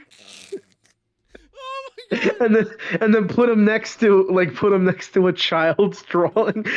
No, a child like no, so like a kid is because you know he's trying to influence the younger crowd or whatever, and so like a kid is inspired by him and like draws a picture, and like the parents are like, oh, who's that? Oh, that's Mr. Rostafa. I call him Mr. Afro. But like the drawing of Rostafa. Oh my god. Has one like it's like a picture of Rostafa and the kid and they're holding hands, but Rostafa's got a giant boner. And the kid and like the kid's like, yeah, every time I'm there, I always see this large stick sticking out of his pants. Oh my god, bro. He's a cross. It's oh just, my god. That's just a cross. I'm just bro. like the amount. It's just a cross. That's all. For this EP album. Oh my god, I couldn't get over that. I really like that. May have just been the biggest, the fucking like biggest laugh I've had all year. Oh my god, bro. He's still going on. You know what this reminds me of? If you've ever seen Typo Negative, and I'll just make it really quickly, but the bottom line is a Typo Negative VHS came out, right? Called it was like a VHS, and all the members are in separate little shots talking about the songs really seriously and all like serious, and it's like lame. But like, so you used to watch it like it's serious, and the band would be like, when we made that album, like I basically was channeling my inner blah blah blah, and it's very serious, whatever. But then a couple years later, they re-released it it's called After Dark, Typo Negative After Dark, but they released it on DVD, and on the DVD and VHS release of it, they added I think it's just the DVD actually. They added the band doing commentary over it. And if you know Typo Negative, they're like the funniest fucking people ever. Dude, they're like roasting themselves. He's like, yeah, so when we made this record, what a fucking fag. Like, dude, it's really Joe, funny. Joe, check what Mr. Pico sent in the donation that I missed? In the Discord. Oh. Unless maybe you didn't. I don't know if you got it or not, but he sent me. No, I didn't get anything. It better be nudes. All right, I'm gonna send it to you right now. If I can. But I want you to look at your Discord, and you're gonna fucking laugh so hard. Oh boy. Can the fucking photo please fucking pop up? God damn it. Oh boy. Jesus Christ, I hate this fucking app. While you're dude. doing that, Discord I've got to sucks. get another taste of Rastaffa while you're doing that. While we're waiting, I'll look. Well, yeah, for we it. all need another taste. One people can make a huge difference. There could be music that people need. And in my opinion, art is something that is for healing, not just for listening or seeing or just feeling. Mr. Pico, It's Mr. Pico, send that picture to Joe, and then Joe will look at it. Because for whatever reason, it won't let me download the picture. I think 'Cause I have Rastaffa so is much so porn. talented, and we have not seen and used the full talents of Rastaffa on this show. To be honest, We bring up Mustafa one time, and now the entire night has been spent on destroying everything about him. no, well, Like, a little bit. We like Rastaffa a lot. I mean, I think he's. we just compared him to a pedophile. No, I don't know what I didn't do that. I just said he's using BLM to make money. That's all I said.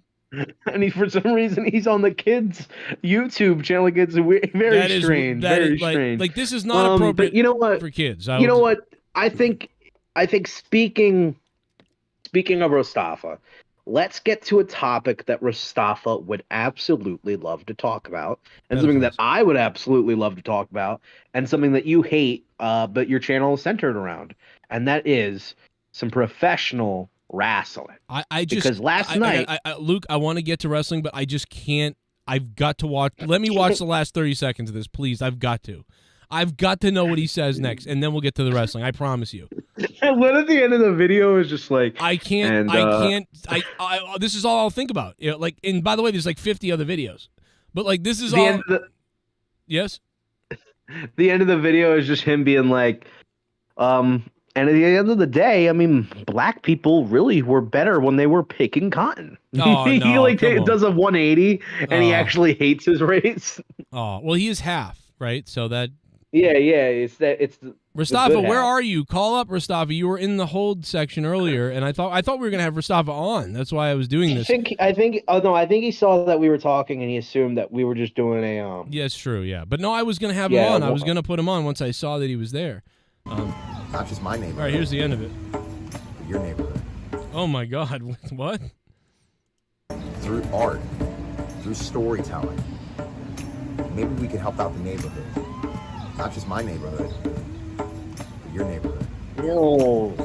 Wow. What is he a fucking a savior? Vice He reporter? Listen, I think he has a savior complex. I will say that. Like, you ever seen fucking what is it, Vice News or whatever, like Vox or whatever? Yeah. You know what I'm talking about? Right. Like those douchey internet, like young people news and reporter organizations where they go to like third world countries and they always walk down like a busy fucking market. And it's like dun, dun, dun, dun, dun, dun, dun, dun, dun. We are learning so much about the culture, not just where people live, but how people live, what they do that inspires them, and what changes their very perception on life. You know, Rastaffa does a lot of Pink Floyd covers, it seems, which is, I mean, that's really cool. Oh, dude, you know what's really sad? What's that? So Big E's doctors have advised him to never wrestle again. Yeah, we talked about that last week, but is there new news on it, or you didn't know that? I mean, I just got something right there. I mean, maybe you fucking talked about it once last week. Yeah, no. But anyway, it sucks. It doesn't look good for Big E, man, and because you don't like if he gets hurt a little bit, right? He could die. Your neck, you could die because of it, or you could sever it, or get really hurt to the point where I think of the Mexican wrestler who died in the ring because his neck was like already compromised and he didn't know it, and so then his neck just snapped and he died in the ring. Remember? And Cronin was like more freaked out with like, "Get the fuck out of the ring," and the guy was dead. And he was like moving him everywhere.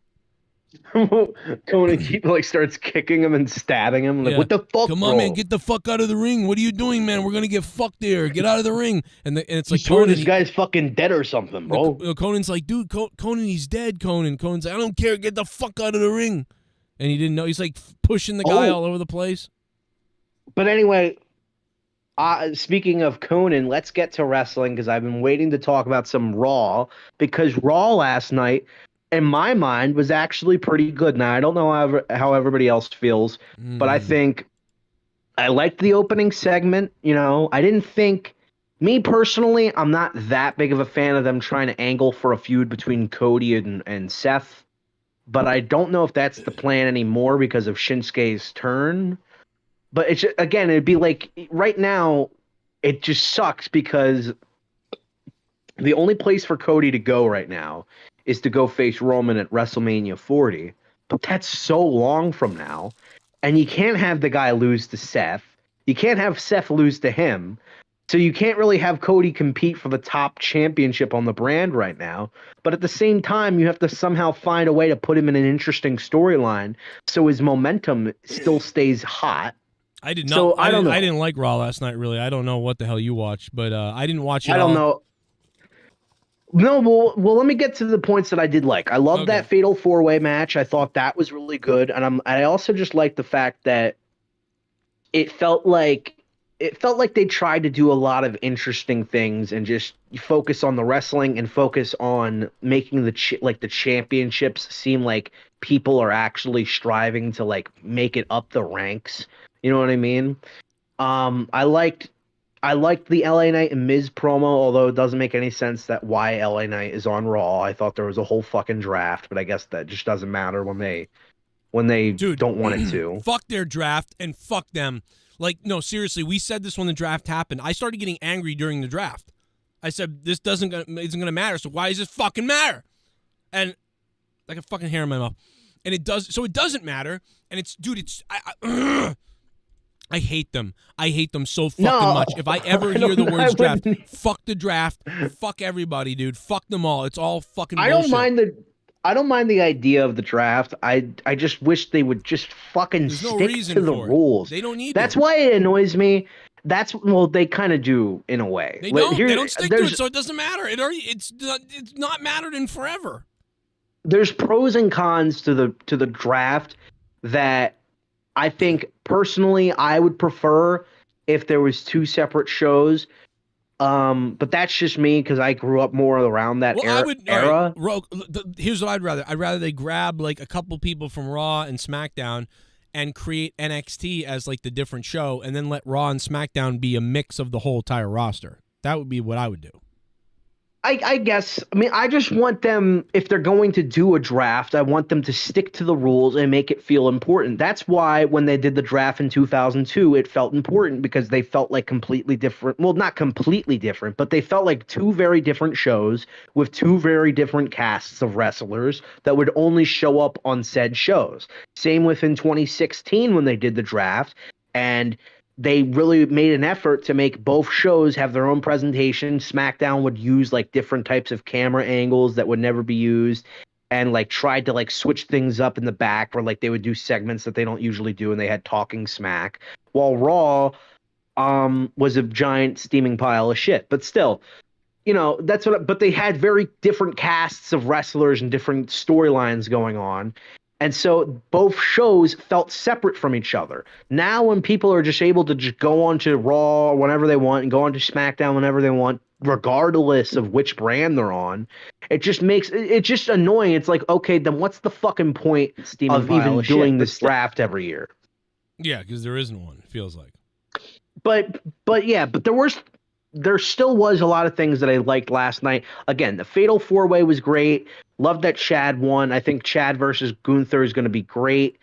I liked and it's also surprising that Chad won in his hometown since WWE hates doing that. Well, it's a different. A different one now with Triple H sort of with the deal mostly, right? Yeah. By the way, Triple I don't H think Raw was that bad. I thought Raw was all right. It just wasn't great to me. It was like 5 out of 10. Did you see the girl? Did you see that girl that you liked? That sexy reporter? Oh, yeah, so I saw her, but during her segments, I had it on mute, so I don't know what she said. It would have been better if I heard it. But it sounded like she was, like, cheering with the New Day, and that seemed cringy to me. Well, she was gyrating her hips sexily with the New Day. Oh, so, okay, maybe put it on mute and jerk off. So she was doing a little bit of a hip dance. I saw that, but it still just seemed cringe to me. I don't know why. I saw that and I was like, ugh. I don't mind it. At least it's like a fucking. At least the interviewer has some personality and isn't just like. I just like she's a hot. robot. She is fucking. She hot. Oh. She's really hot, bro. She's not the hottest one they've had, but she's got really sexy eyes. She's older than I think she's older than Leah. Like we looked at her age. She's like 37 or something. Yeah, Kathy Kelly is still the top hot chick in WWE. I don't know if she still works there though. Kathy she Kelly. Was. Yeah, look up Kathy Kelly in her cosplay fucking outfit. Oh yeah, where she's dressed up like. Yeah, she's been wearing these weird sexy outfits everywhere. Yeah, she shows her ass a lot. Oh my god. So does Kayla Braxton. I just got what Mr. Pico sent. Did you like? Oh my god. Did you like that? This is what he said here.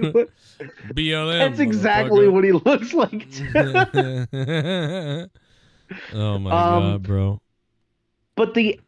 But yeah, I liked Shinsuke turning. I think that was really interesting. You know, I thought that we were getting a Seth heel turn because he sucks coming. as a face. It ruined it though at the end because it was like, oh, he's gonna turn heel. Holy shit. Okay. No, I didn't see Shinsuke turning. I was looking at Seth and Cody. And I'm like, what's going on? Yeah, no, it's his mannerisms in the match, and then at the end when he didn't get on the top rope like everybody else was doing, I was like, oh, he's gonna I didn't even notice that until second viewing. So when I watched it, I was like, okay, it's more obvious then. But I was more of like looking because they did the Seth shakes Cody's hand, so I thought like they were gonna both get on the top of the turnbuckle, and I'm like thinking for a second, I'm like, dude, are they gonna turn fucking Cody? Like, no way they're gonna turn Cody. And then it's like, okay, Shinsuke. Okay, that makes sense. But it's also like, yes, finally you're doing something with Shinsuke, and I don't know if it's not gonna result in him winning the title, but the fact that he's at least not in a feud with Bronson Reed anymore, and he seems to be getting elevated to a main event picture. You know, like as main event as you can get when you're the world heavyweight, you're the secondary champion on the secondary brand right now. So, but still, I'm happy for Shinsuke. I didn't see it coming, and I'm interested for the Seth Rollins and Shinsuke match. Not interested in Seth Rollins' terrible promos that he will cut in the weeks leading up to that match. Oh, by the way, breaking news, Andy Ngo, the Asian gay man who was attacked in Portland, Oregon, I believe, he was beaten. He had if you look at his eye, his eyeball is bleeding. He has like thuds all over his eyes. He was beaten by Antifa. His court case was decided today.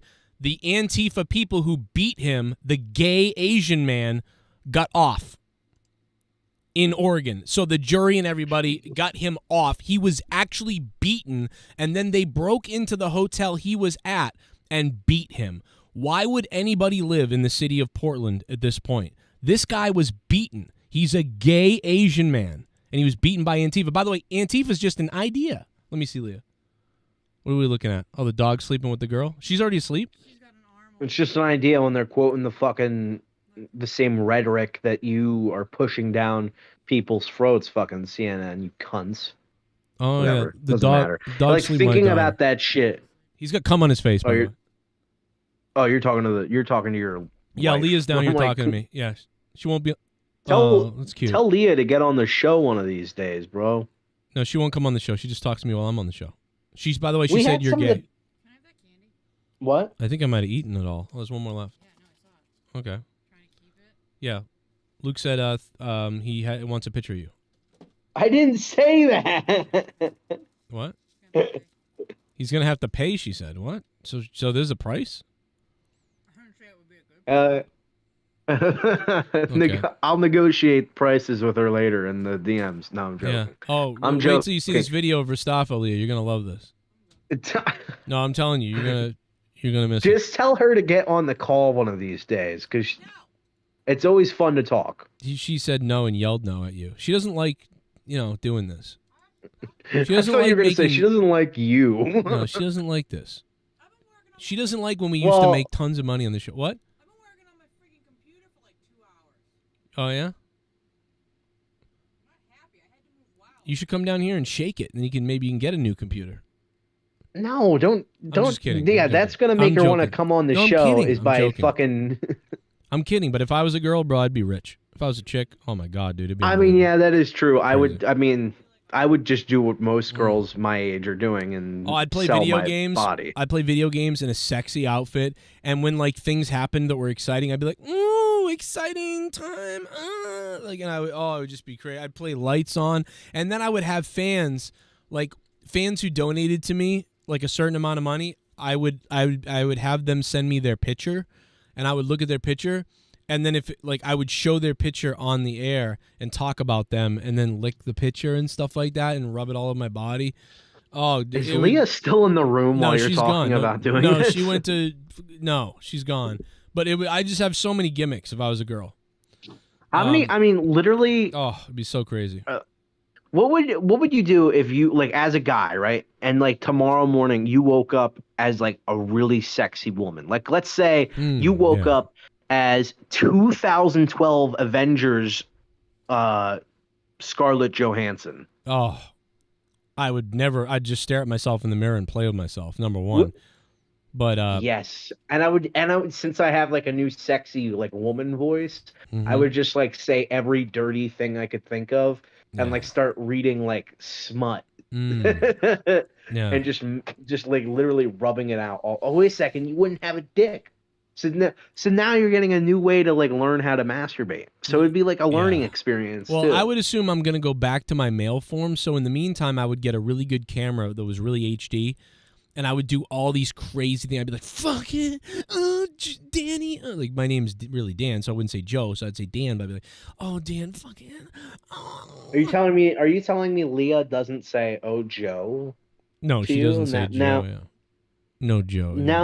Now my whole fantasy's ruined. Fuck. I mean, she does say some crazy shit though sometimes, and it's like, wow, okay, like this is crazy. Like, yeah, like 2 damage. What? She says 2 damage or something. What the fuck? What to her pussy? Like, you just 2 damage to my whole. I do 3 damage to your scrotum. No. Yes. Yes. Act it. Oh, I use a potion. Now my health's half revived. I will say one time, I think she was really drunk, but one time. Yeah, I bet that's the only time she ever has fun with you. Probably, but she said something like it was like. She was like, I want like shoot it all over it, and then she was like drown it, flood it. Like Jesus. She was basically telling me to drown her whole like. I want you to drown it. And I was really kind of crazy. I was like, wow, that's fucking crazy. Like, that's one of the craziest thing I've ever heard. Like, drown it. Fucking drown. She's going to be so pissed off. Like, I like the amount of times that you have like exposed I'm secretive things that she said. I'm joking. Oh yeah, no, you're not. It's close to that, and there's a lot of things and stuff like that. But that is a joke. That is a joke. Knowing Joe, I bet Joe has accidentally like revealed shit that Leah has said, and then we'll be like, no, I was just joking when I said that she says that she hates Muslims. Oh no, she never would say. No, she would say she hates me. She wouldn't say. She probably, yeah, she would. She probably say she hates the Muslim practices. No, she wouldn't say that. She did say that other thing that time. She hates the sands. No, she said, remember? Oh, yeah. Okay, here we go. Everyone knows I'm out the window. You have to win, though. Motherfucker, no romance, cause there ain't no chance in my happy pants. Could you perchance come and take this stance and leave me here? I'm a bad motherfucker, ain't got no fear. What the time was the time, motherfucker? Time, motherfucker. Dun, dun, put it in a happy rhyme, motherfucker. It's clock o'clock. Bang, bang, tick tock. Fucking suck. Oil shock. 2 on consignment, 1 in stock. What's the time, motherfucker? Said clock o'clock. I said clock o'clock. Oh dear God, help me. I hurt. Assaulted Chinese man? Assaulted Chinese man. Oh my God. That is, I don't know what that's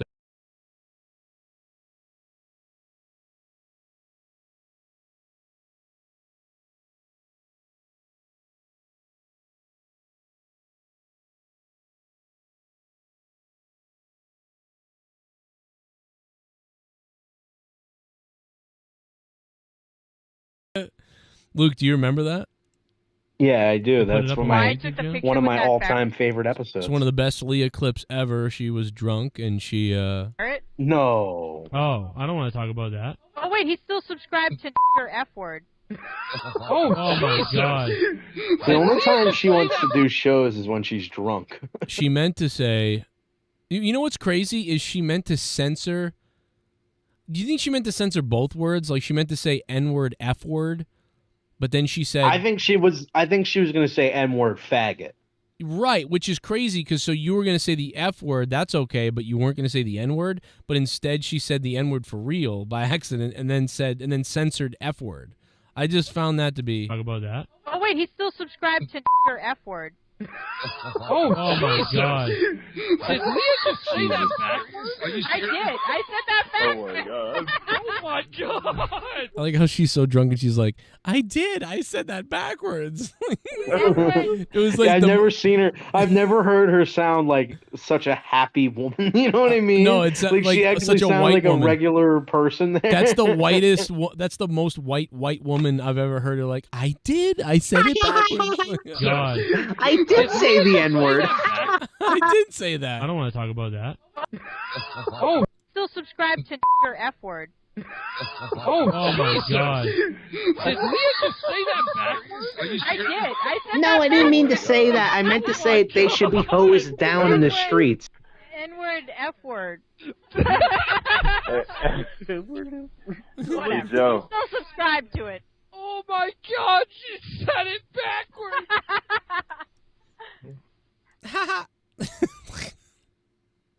I'd never heard her say. I have never, dude. Oh my God, I was losing my mind because I'd never heard her say that word before. So I was like, this is unbelievable. Oh my God. And you had so much to use against her now.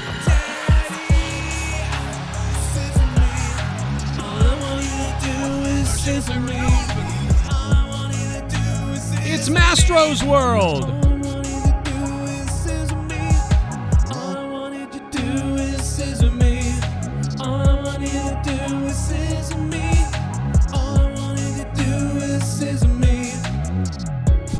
Yeah? Yeah. Yeah. Yeah. That is Mastro's World. It's been a while since we've seen Mastro's World on here with his sexy girly. How do you think their relationship's been going? Pretty good, probably. Mastros? Yeah. Cody? Well, the last time we saw them, they were trying to fuck each other like wild animals. Yeah, so that's probably going well for them. That's great. I like that. That honestly was like, that's one of the reasons why I would want to have a girlfriend. Yeah. Is for her to actually want to have sex with me. Yeah. Like nothing, I think guys are like the types of like insecure people that the thing that truly turns them on the most is like a woman actually wanting to be like with them at that moment, and like more than anything else.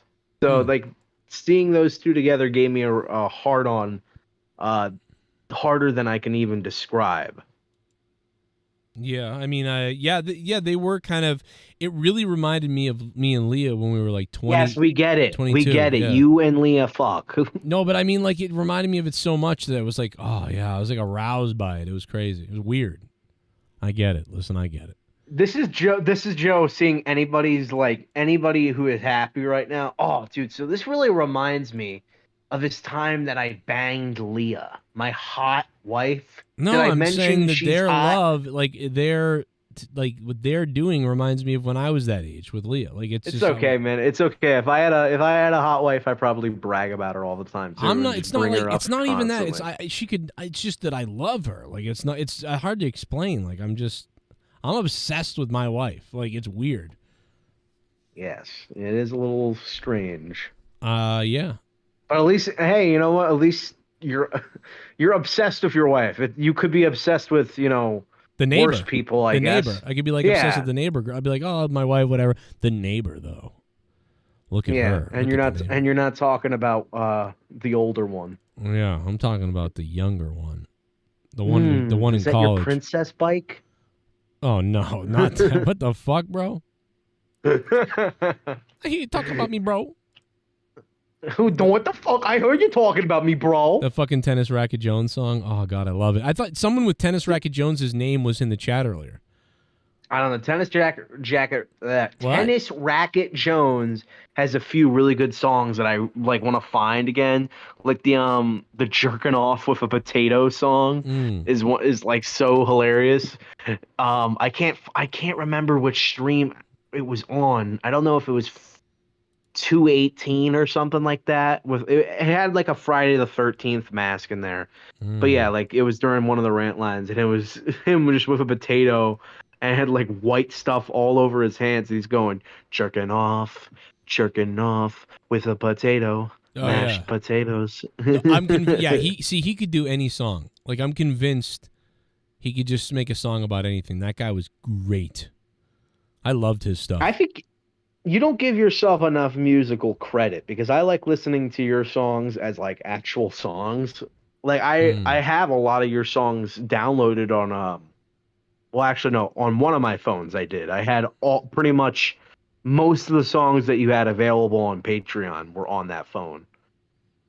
That's cool. Yeah, that's because you down. Oh my, dude, what the fuck am I looking at?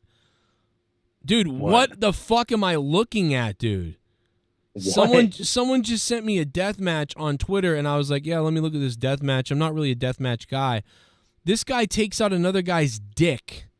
And then puts a needle through his dick. Ew! What is this fucking dude? And a G.G. Allen fucking death match? You see the dick with a needle hanging out of it, and it's like all filmed. It's on Twitter right now. Here's a clip of it right here. I can't show the other clip, but like that's just without hitting play. That's him doing it. That you can actually see his ass, his dick, the blood everywhere, and a needle in his dick. Dude, what the fuck is wrong with people in wrestling nowadays? Dude, what is this? Hey, Bullfrog is a what moron. Very, very strange. Hey, what up? Why do you think WWE has this strange schedule for the rest of the PPVs this year? Why is Fastlane happening in October when that used to be a lead up to WrestleMania? And also, have they just abandoned the TLC PPV? Seems weird. Well, also, Luke's Dirty Farm Animals, thank you for the $3. Also, isn't Backlash next as well?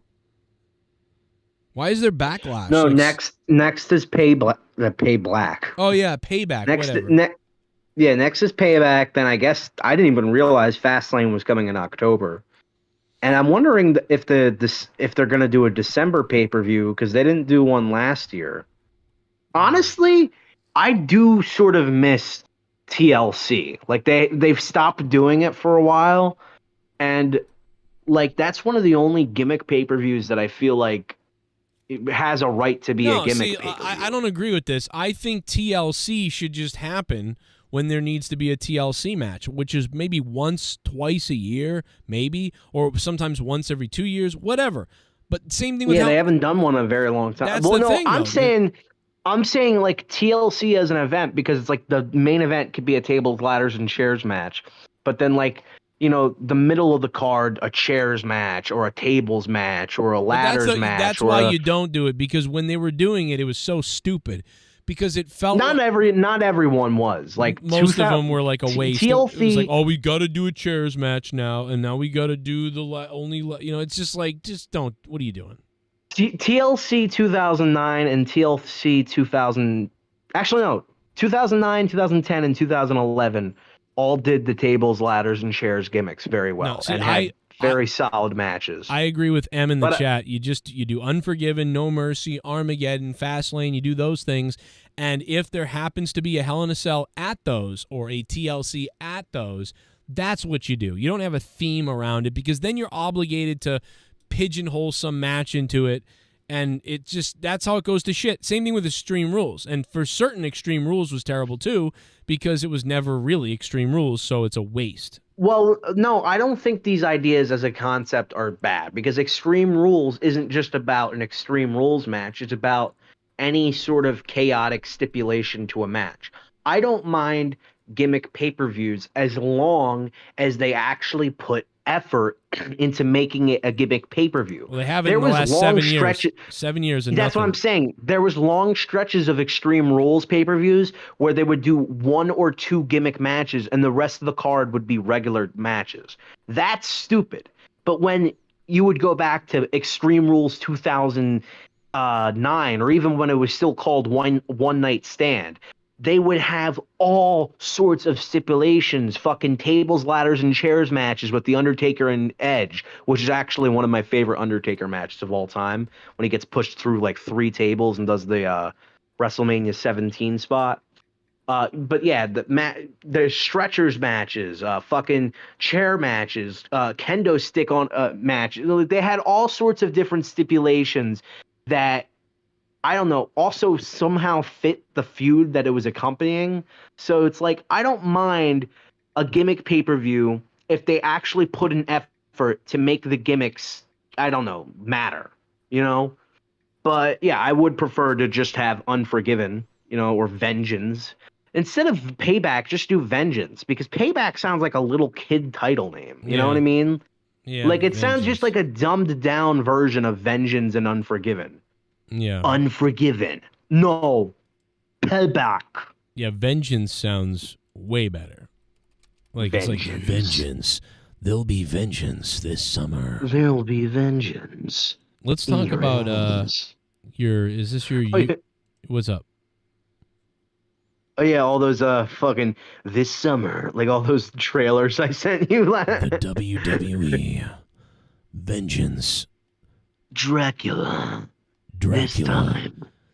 He's getting vengeance. Dracula's gay. This time. Gay. Dracula has AIDS. He's gay and he's in the ghetto. Dracula, Fagula is Mustafa.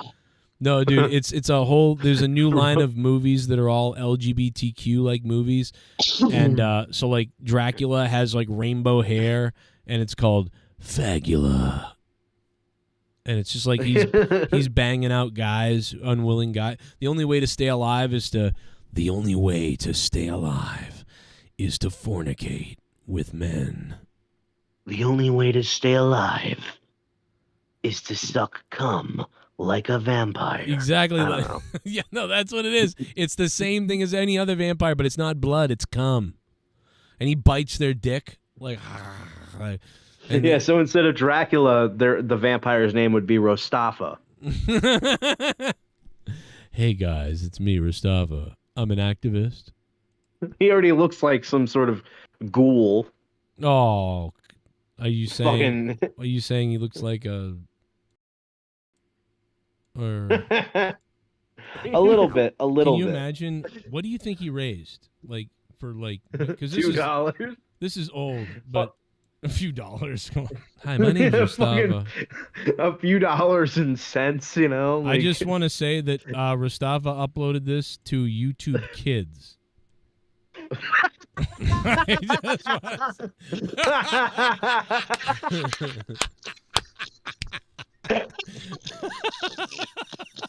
Listen to your Discord just start freaking out like a robot.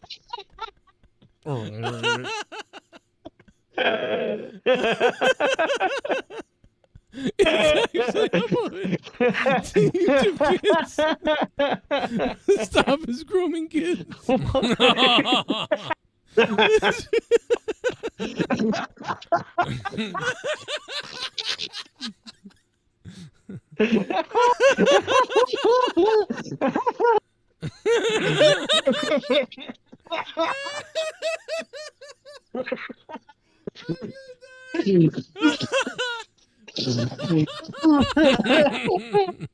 This is the new laugh track right here.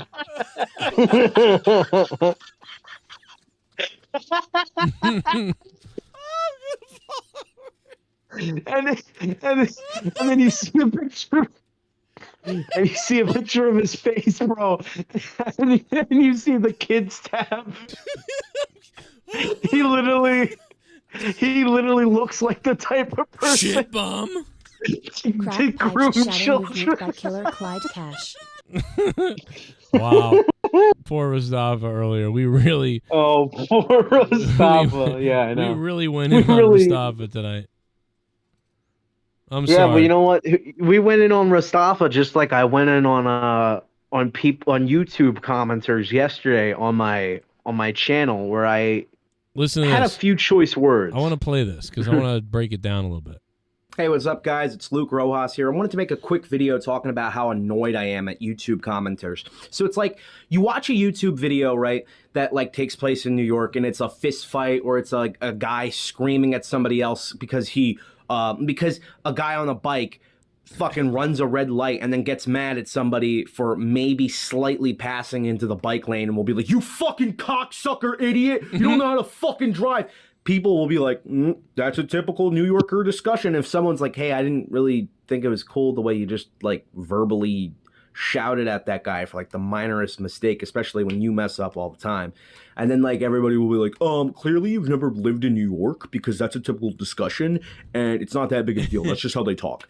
But okay, so fine, that's just how people talk. They just talk like rude fucking asshole pieces of shit. Okay, but then the same types of people are going to comment on like subway videos in New York where it's like a pregnant lady. Nobody stands up for the pregnant lady. Oh, right in the middle of your Luke's rant. Luke Montana 237 rant line. Whack off food with mayo. What? Will Tactics, what up? Oh, okay, I'll check that out. Yeah, I know what he's talking about. I don't play my video. I don't know what he's talking about, but we'll go find that video and we will play whatever that is. Tactics. After my video, I'll tell you what it is. Yeah. An elderly person. Thank you, Tactics. And like everybody is all up in arms, like this is what our society has come to. We're fallen so far. So it's like, okay, so society hasn't fallen far when people are screaming obscenities in each other and getting into fist fights and threatening each other. That's all okay because that's a typical New Yorker discussion. But somebody doesn't get up for somebody on the train. Now our society has fallen. And then like an elderly person does get up, like this old man does get up, but then people are like, it took him 2 times to be asked to get up. It's like he didn't have to fucking get up at all. Why are you expected to get up for somebody on the train? Like I'm getting frustrated right now. I probably would get up for somebody on the train. I have something in my beard. What is that? Is that a gray hair? Am I getting that old? I'm a fucking 20-year-old. Jesus Christ. Yeah, it just annoys me because it's like so hypocritical. The same people who like will be like, like they'll do the meme type comments like, "Hey, I'm gonna just say typical New Yorker discussion," which by the way, any video that takes place in New York has that comment that like is plastered all throughout the fucking YouTube comment section. Just like typical discussion in New York, most pleasant conversation I've ever heard in New York. Like, shut the fuck up. You're not original. It's been done 750 fucking times in the same comment thread. Just look at it. You don't have to fucking be like, "Oh, I'm going to be the fucking New Yorker comment guy." Nobody thinks it's funny. It's just annoying. Sorry. I'm getting a little heated. I like how you keep seeing that comment too. Like someone, like clearly, like it's the pinned comment. It's the next comment. It's like 17 comments down. Then there's still people doing it at the bottom. And you're just like, what the fuck are you doing?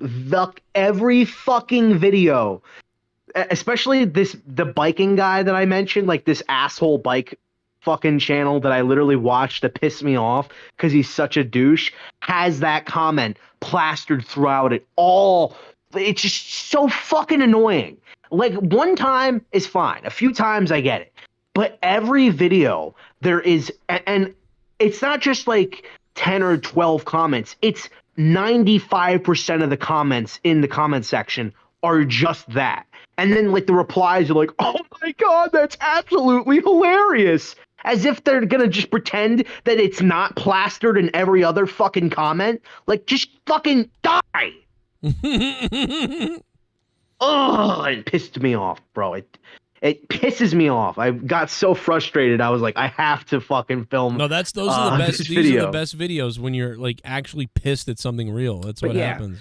Like just people white knighting too. Like, so it's like those people will be like, oh yeah, it's just typical New Yorker discussion. But when it's like a woman, for someone not standing up for a woman on the train, they start to go into pussy white knight mode. Like, if I ever saw a woman struggling, I would drop everything I had and made sure that she got to her seat safely and made sure that she got off the train safely. I'd fucking rub her back, rub her feet. I'd I'd paint her fucking nails. I would feed her. I would give her water. Like, shut the fuck up, dude. Stop. Like, she's not gonna fuck you because you're saying that you're gonna stand up for her on the train. She doesn't know who you are. Like, that's the type of mentality that I see from these people who are like, chivalry is dead. It's like, these are the people that are creepy towards women, and they think just being nice to them warrants them getting fucked. Like, maybe that's a bit of a stretch. You know, maybe I'm stretching a little bit, categorizing people just because I don't like their YouTube comments, but I think I'm pretty fair on that assumption. What do you guys think? Comment down below, let me know. And if you don't care about the video, just tell me how ugly I look, because I kind of do look a little shitty today. No, you look like a wet mop that I would fuck. That's what you look like. Oh, that's nice. A wet mop that you would fuck. That's just the title that I was looking for. Yep. That's pretty good. Hey, come on, people. Let's get in the chat. Well, I guess we're kind of sort of nearing the end. Why? I'm just noticing there's only 175 people. No, there's a lot. And listen, we didn't have a lot on SummerSlam. The SummerSlam review had like, what, 200 people? I mean, dude, yeah, it was fucking SummerSlam. It's hard to get live viewers. I went around and looked at a couple other live streams from the bigger wrestling people now, and I looked at theirs and I was like, man, they don't have a lot either. Like back in the, like, even 2 years ago at SummerSlam, and I think even maybe last year, but 2 years ago for sure. You know what I mean? Like, some of the bigger channels would have like 5, 10, 15,000 people watching live, you know, and I used to have on SummerSlam, I used to have at least 1,000, if not more. Even 3 years ago, in the last one where Jake was on 3 years ago, we had, I think, 3,500 at one point. And it was like, wow, this is a big night. And 3 years later, here we are. It was like 250. And so I went looking at a couple of bigger channels, and I'm like, okay, they should have like 3,000, 5,000, 10,000. And it was like they didn't. It was like 2,500. And I was like, what? And then this other guy had like 800. And I'm like, what is going on? And it's got to be. It's just got to be that it's Saturday night. That Saturday night is a fucking horrible time. It's. I mean, yes, wrestling views are down. Yes, more people than ever are doing wrestling shows on YouTube. So the competition's the biggest. A lot of people are probably bored with me and know me well, and they're like, okay, yeah, Joe, I'm not going to watch him anymore.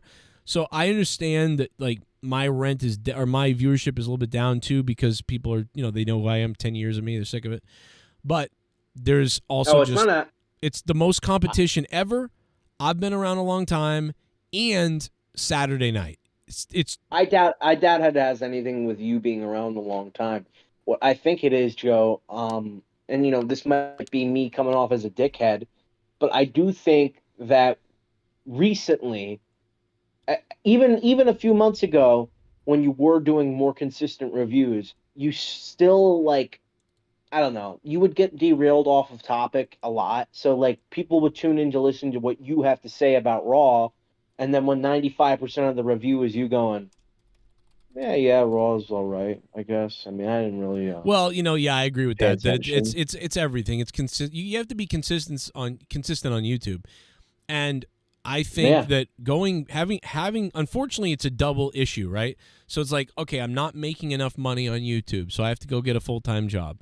So I get a full-time job, but that requires that I dial down some of my YouTube stuff, which then makes people start to fade away because there's not enough of me being consistent, which is okay, but you got to lose 10% of this audience to go to work to make 40% more money. Okay, that makes sense. I guess I have to do that.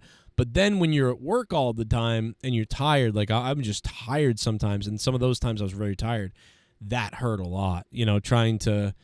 And so then the viewer stuff goes down even further. And it's like, okay, fuck. So, like, now it's like I got to go to regular work more. I got to pick up more hours at work because I don't have the luxury of, you know, hey, let me take 2 months off of and let me reinvigorate the channel. Well, I don't have that time. It's not. Well, That's not an excuse. That's just like that. But that's what happened. But also, dude, yeah, it's just that wrestling is down. Everyone's views are down, and dude, I'm sorry, but WWE, if you're out listening at all to this, you gotta fucking go back to Sunday nights, because Saturday nights you're definitely losing audience.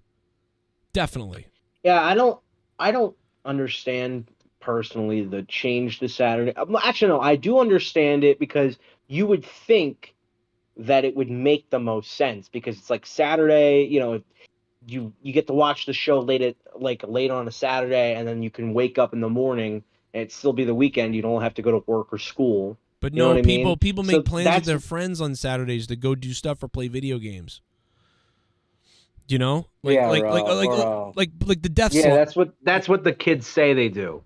Dad, me and Tommy are gonna go play video games. No, dude, not the kids. Yeah. I'm talking about the fucking the older people. Like, I'm just saying, they're not there. Most people are busy on a Saturday night. Like, either the family's doing something, they're out with their friends, or if you're in your 20s, you're at the club or whatever, or you're doing something, or you're hanging out with your friends on Call of Duty, whatever. And so Sundays is better because Sundays everyone's like, all right, got to go back to work tomorrow. All right, got to get settled in. Oh, I'm going to watch the pay-per-view. So it used to be called the death slot. Friday nights and even Saturday nights were kind of a dead slot for shows. When you would think it would be the opposite. Yeah, I understand. It's not, though. Yeah, it's I think I think they moved to Saturday for because they started doing part 1 and part 2 of WrestleMania, which, I at the time disagreed with. Now I actually think is a really smart idea. But yeah, so I think maybe that's when they started doing the Saturday pay-per-views, is they moved it to 2 nights of WrestleMania, and then they were just like, why not we just do pay-per-views on Saturday all the time? Yeah. Because I honestly, I can't remember when they switched. No, you know what? I think they even switched earlier than that, right? Wasn't the Elimination Chamber that Kofi was in, where it was before he won the title? It was a pay-per-view before that. Didn't that take place on a Saturday in 2019? I swear they've been doing Saturday pay-per-views for a while now. I don't know. Maybe, but I don't think. I think it's been about a year and a half, maybe. Yeah, well, it feels a lot longer. And also WrestleMania being 2 nights kind of makes you think that too. I don't mind. Well, I don't mind WrestleMania being 2 nights. I think that's actually a great idea. It works really well because you don't need to make 7-hour fucking shows anymore that bore people to death, but you can still get people, a lot of people on the WrestleMania card, and now you can actually legitimately advertise 2 main events. Yeah. Because they used to say oh, we have a double main event tonight. It's well, there's only 1 main event. Now that's not the case because it's well, you're the main event of night 1 or you're the main event of night 2. So right. I think the 2-night WrestleMania thing was actually, in hindsight, is one of their smartest decisions when it comes to I guess booking or scheduling. Yeah. Just a minor change really did help sit through WrestleMania better. Every WrestleMania since they've made that change has been significantly better.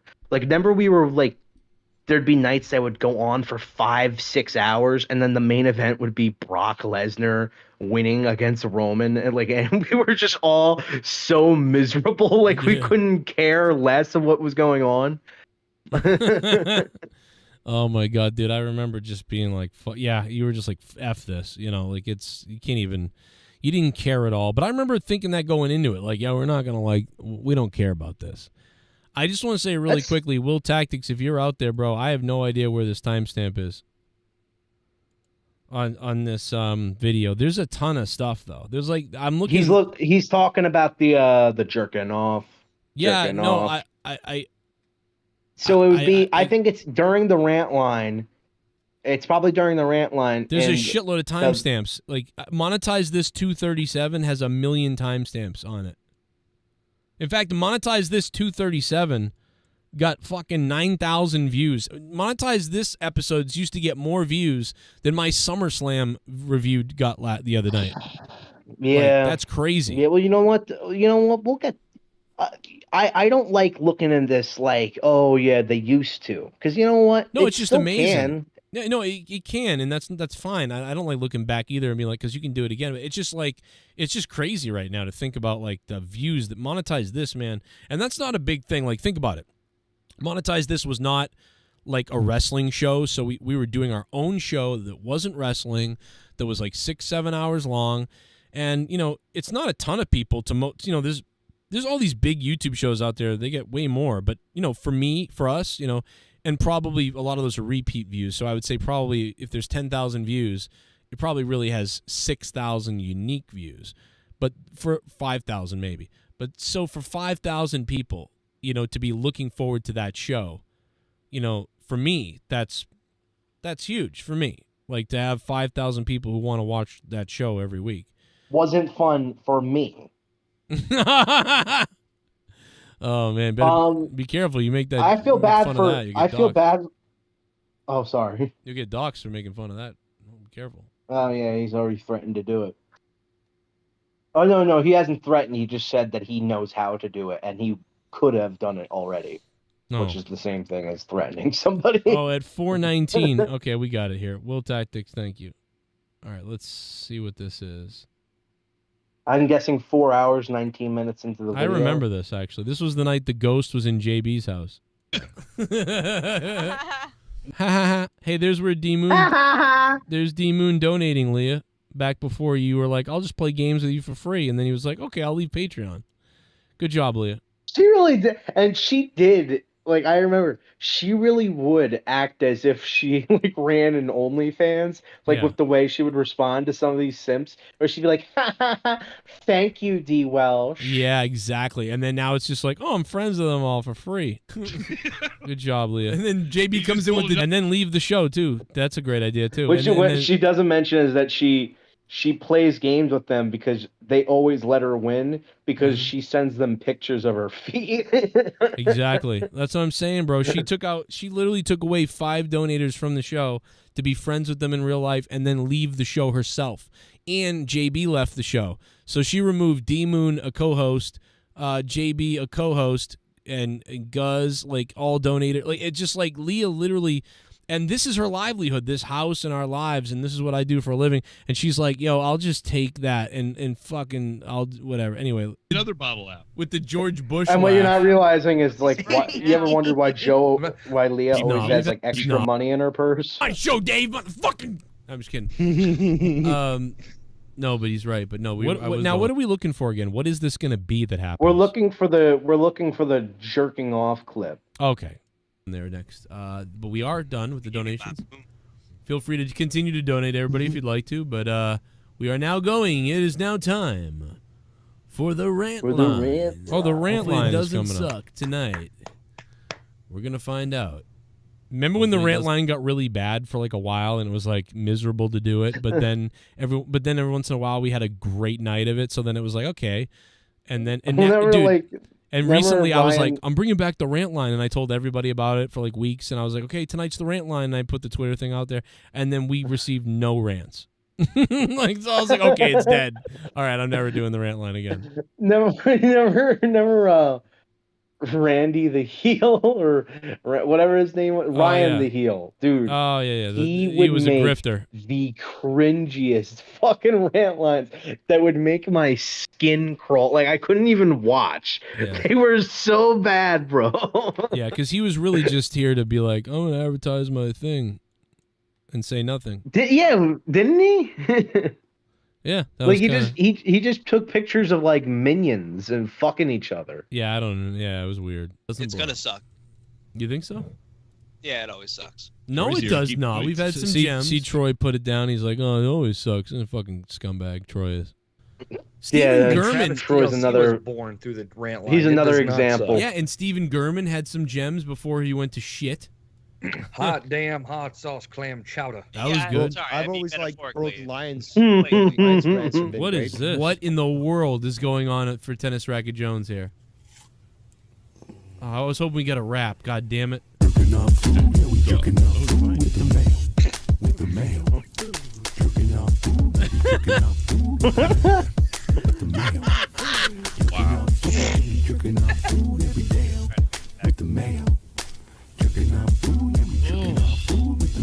Wow. Oh my God, what in the fuck am I watching right now?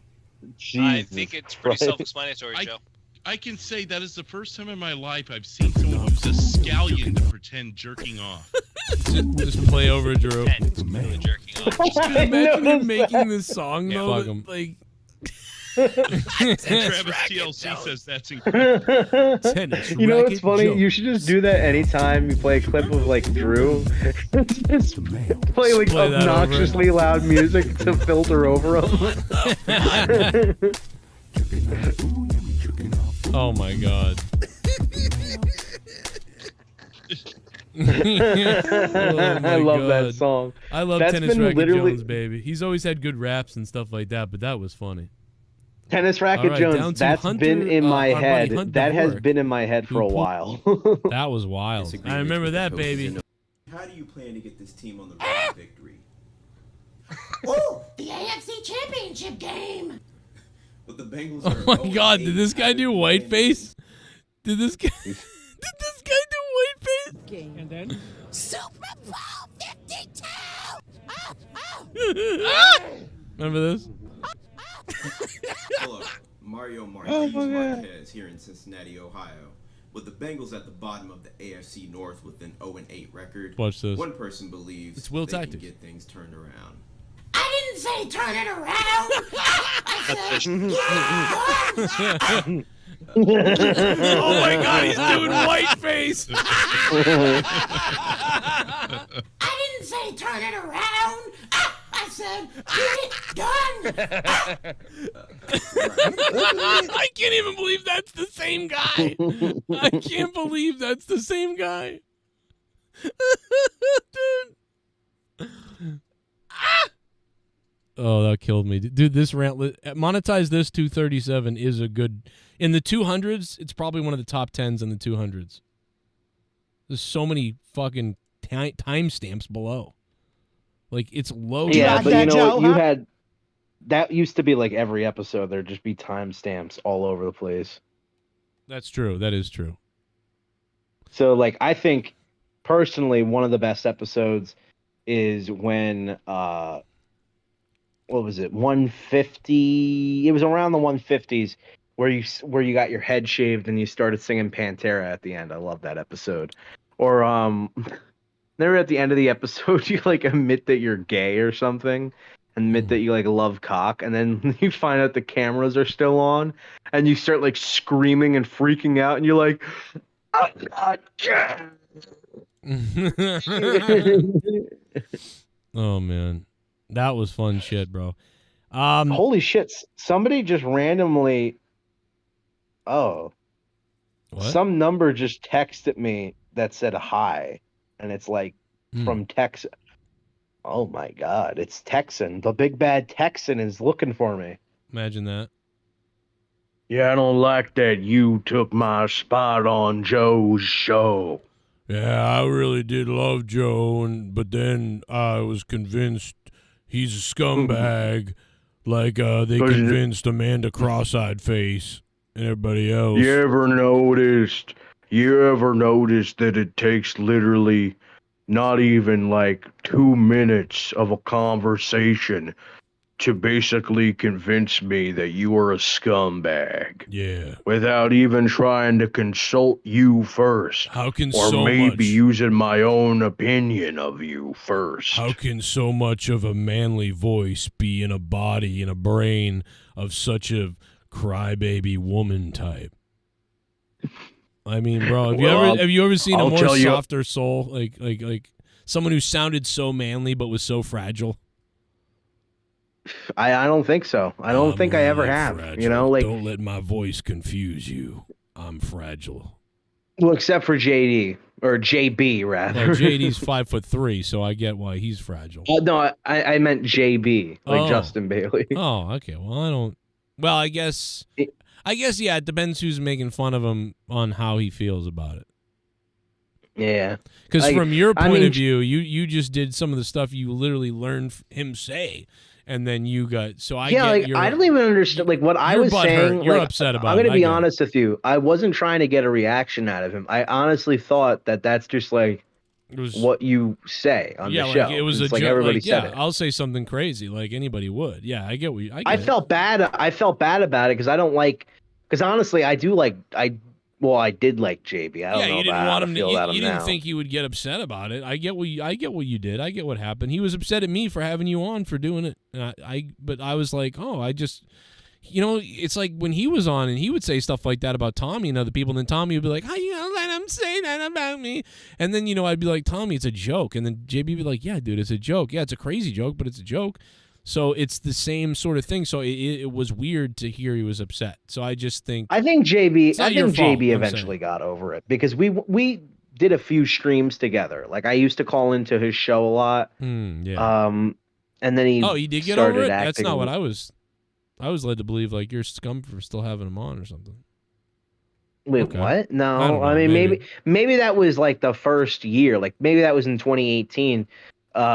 When I said that, but like in 2019, no, this was like 20. This was fuck, bro. This was like 2020, 2019, 2020. This was not that long ago that it happened. Seriously, it was like like in 3 years ago. 2019, I was on his show on several occasions. Yeah, and we had like a joking rivalry where like I would. He would get on me for being like I would call into his show, make fun of the fact that he liked DC, and he'd call me like a faggot or something. Well, it's probably because you did it on my show, and it was late. You know what I mean? It was a year later, and you were doing it on my show. So that's not. If you said that on his, it'd probably been okay. You know what I mean? I don't know. I mean, I thought honestly, the last time that I talked to JB, I'm pretty sure we were on good terms, and then. The only reason why I stopped being on good terms with him was because I didn't agree with the way that he left the show because it just felt very cowardly because it was a lie. Honestly, I don't think what he did was. I think Drew's departure was way more cowardly. I thought. Oh no, Drew's departure pisses me off so much because he was the type of guy to be like, and I would never do something like that, and then he just does it. That was way more cowardly. Like this, I think I don't care that he goes to another show. It's just I don't like that he says that it's because of his family or it's because he can't do the shows anymore. Right. Just so that he can go to another show, especially like. But you know who really needs to die? D Moon really needs to die. No, I'm just kidding. D Moon does need to die. Because he's basically taking your wife away from you. That's right. I talked to him about that and earlier. away from the show. Yes, listen, me and him were talking on BattleNet earlier, and I was telling him, listen, bro, I might have to kill you. So real quick, let's flash back. I played it earlier on people may have heard it on the Corrupted channel, but here's a little flashback. This is kind of a funny moment. I'm going to play it. Then me and Luke are going to come back and close the show out real quick with our final thoughts about life. Our audience, apparently, the Among Us thing is now a staple every Saturday night. Oh, God. I mean, listen, but here's the thing. This energy we have here is still better than that, even though that was really fun. It was great, right. And I had a lot of fun. But this Saturday, now I got to do AEW, so I can't. Hey, have you ever thought about just not doing wrestling anymore? Yeah, but there's no way I can do it now. Why? Because there's nobody to do show to do. I don't have any. What do I have? You got Drew? Oh yeah. Not anymore. Poor fucking Drew, man. Wow. That's like telling a homeless man, like a homeless guy's walking by and he's like, oh, and you're like, what? You got air? Oh my God. Oh my God. Why do I feel bad? Oh man. Oh my God. That's so fucked up, bro. Dadgummit! Oh God. Oh boy. Listen, I love. Drew's not gonna show up, ready? He's a sweet. The most goddamn faggy thing you ever seen. Somebody goes, what if Drew leaves if he hears this? Yeah. Oh no. Oh no. Oh no. Oh no. It's the most goddamn faggy thing you ever seen. Stop it. Get some help. Listen, if Drew leaves and I miss him that much, I'll just go on Amazon, buy a punching bag, and I'll have him right back. Come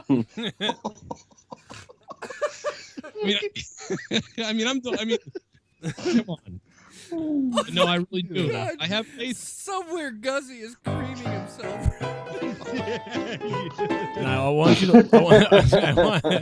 I want That really does fit Drew. That That is funny. I want you to listen, though, at the beginning when we first started talking. Dr. Earl says something, and then I make fun of Dr. Earl. And I got to be honest, this was before Corrupted went on the air. I was calling into JB's show.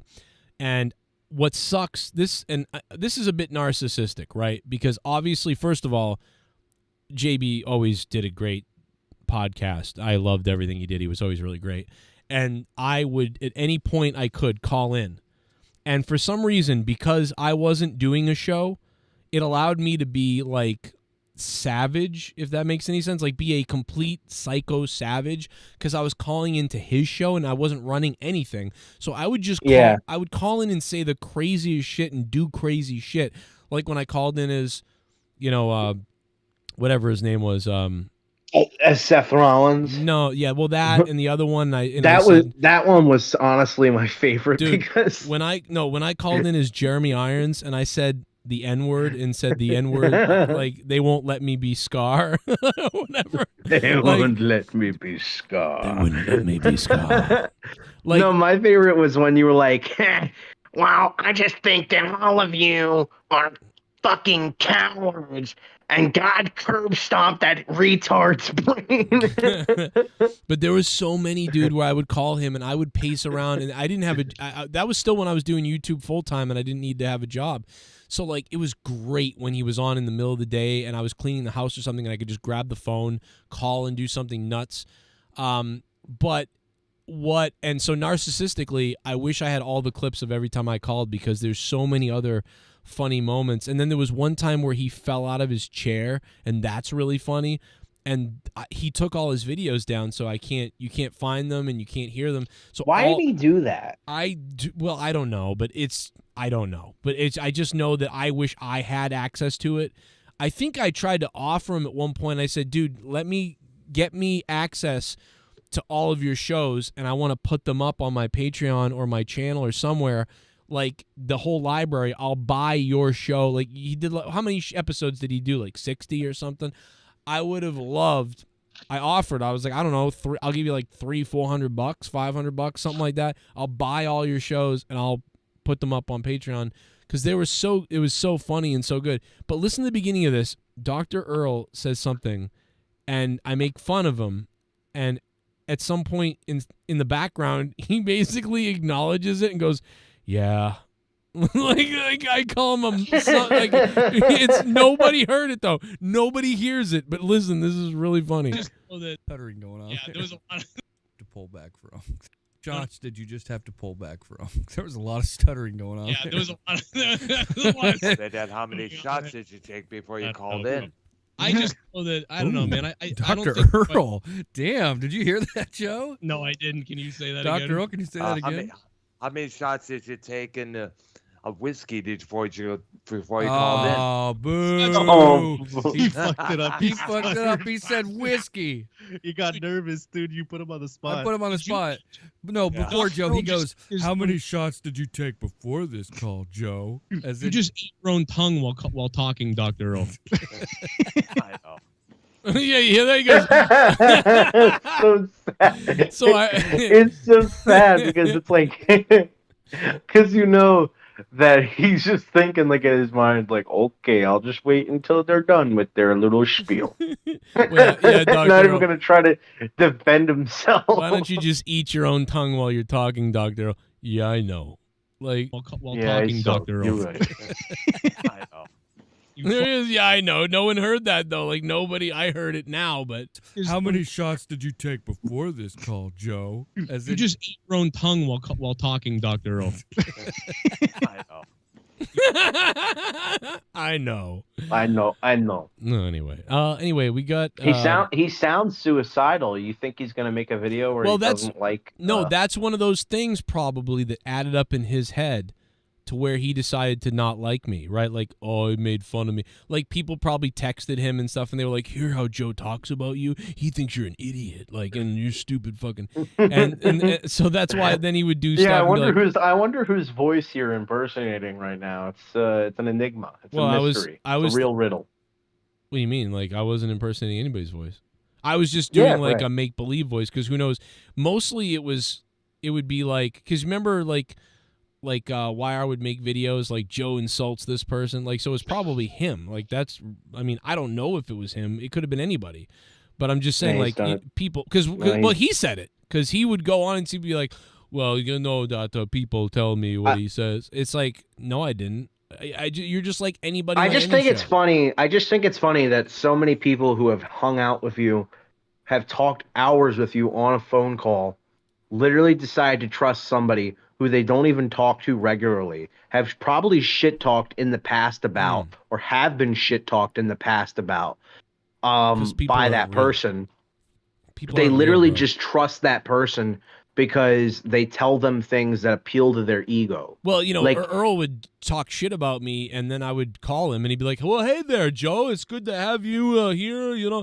And I'd be like, oh, weren't you just calling me a fucking, like, asshole? Yeah. Well, in their minds, that's just to get heat for the show. It's so you know, weird, they treat it super seriously, with like almost to the point where it's like they're trying to break down every single aspect of who you are as a person and how you run your family life, and start saying, oh, well, Avin threw a remote, so he must be a troubled child because of his angry dad or something like that. They'll do shit like that, but then you'll be like, hey, why did you talk shit about me, and why did you say that I was like a horrible parent? And they'll be like, what, bro? You can fucking dish it out, but you can't take it? It's like, well, there's a difference between like making jokes and then like literally trying to destroy and attack my character and make me seem like I'm a scumbag. I think the worst thing we did was probably what we did to Rastafa earlier. Like, I mean, you can tell that we at least love Rastafa. We do. Like I make fun of the people I love. It's true. I just think it's stupid. Like, obviously what happens to a lot of these guys is that somebody messages them, and we know who it is, messages them or gets in their YouTube comments and says, great video. Honestly, you're the best part of Joe's show right now. Honestly, I think you're the #1 guy in the community right now. And then the person will be like, oh, wow, thank you. Like, really? You think that? Yeah. And Joe doesn't know what he's talking about when he says that you suck. But you know what the best part about stuff like that is? That sort of stuff that's been going on for like 7 years. Slowly what it's done is killed everybody's shit. So I actually enjoy that sort of thing, because all the people that are like, oh, I wish it would go back, and oh, I wish these people would have left, and I wish these things hadn't happened. Well, guess what? You're like part of the cause. So it's kind of funny to watch everybody have nothing left, really. You know what I mean? Like, it's kind of funny. Why doesn't Joe and so and so do shows together anymore? I really want Joe and Ken to be friends again. It's just like, it's not going to happen, one, because of issues that has been explained multiple times, and you just clearly ignore. Dude, I haven't, because you want to. I literally got an email. I got an email. They literally want to turn it into some sort of narrative where like it's your fault or whatever, or it's like you are choosing to not hang out with that person because you're stupid or whatever. Dude, when literally it's like, I had an email the other day that was like, you need to get JB. Like, I was like, what are you talking about? He's gone from YouTube. Like, he's gone the internet. So it's just funny. It's not like chose to let that person leave. I don't even, like, what we're talking about is so old news. Like, I don't even know why we're getting into I know this. It's old news, but it's old news, but yet you bring it up a lot. Still... I don't know. You get into this a lot. I don't know what. You brought it up this time. This time, cunt. Well, because I got that email the other day about. Oh, don't do. I don't know. Well, let me tell you something. You're fired. No, I'm just. Oh no. No, I'm just kidding. Oh no, you mean? Can you at least send me the other $25 on PayPal? You fucking idiot! Fuck! Fuck your family! Fuck your family! Fuck your family! With a broomstick. Fuck you with a broomstick! Fuck you with a broomstick. That's you a know good what's one. funny? I forgot that this year we actually, me and you, I think had our first like real on air fight when I was drunk. Oh yeah, we and gotta find that. and so like somebody played like sent me a clip of it or something, and I'm listening to it, and like I can't remember this at all, and I'm like, oh. Yeah, it's that night. Never mind. I gotta find it because there's also one night where I flipped out on Jesse that's very funny. Like I don't know where that is either, but that's funny. Like I got so, and this was probably 3 years ago actually now, but I flipped out on Jesse. Do you remember that? I was like, "Fucking, you want to fucking go?" Like, and I just lost my mind. I do remember that, and I felt bad because it's like I remember really loving, like, yes, Joe, finally someone's at it, and then I was like, oh, but it's Jesse. You know what I mean? Like when you see Jesse get yelled at, you kind of just want to be like, let's give him a hug, guys. Start guns now. Start guns now. Start guns now, bro. That I'm telling you, I want to sell that T-shirt. Like that's a great T-shirt. It's a great slogan. It's just fucking brilliant. You know, for someone who's so crippled, his mind works perfectly well. Well, somewhat when it wants to. When he's not cleaning 1,000 things in his house and making a big bowl of chili that looks disgusting. I'm trying to think of like more stuff like abortion. I like abortion rights all wrong, or like so I can't even think of something good. Abortion clears the soul. No, it's got to be in big, like really weird. It's got to be like, you know, like abortion for blacks never, or like, you know, like it's that's not even good enough. That's why Start Guns Now is the best, because what the fuck does that mean? Like everything else, Guns Now. Like Start Guns Now is the funniest fucking thing, because everything else I get, like, you know what it means, but that I don't. Like, what does that mean? It does sound like it might be a positive for guns, like, because like that does sound like Start Guns Now sounds like a positive for guns, but not really, and you're not really sure, you know. Start Guns Now. That might, like, I'm surprised out of all the things that you made a shirt about that wasn't one of them. Abortion that's is happening. actually. Abortion is happening. That could be one. Like, what does that mean? Abortion is happening? Okay, yeah, it is, but How about this? AIDS exists. No. How about trust AIDS? That's pretty funny. Like AIDS is happening is like, yeah, that's pretty good too. But trust AIDS, and then a big heart. Trust AIDS. Like, what the fuck does that mean? Like, it's got to be negative something. AIDS. Like anything else doesn't make sense. Like, no more AIDS. Okay, that makes sense. So that doesn't work. But trust AIDS. That's fucking weird. Like that's good. How about please try AIDS?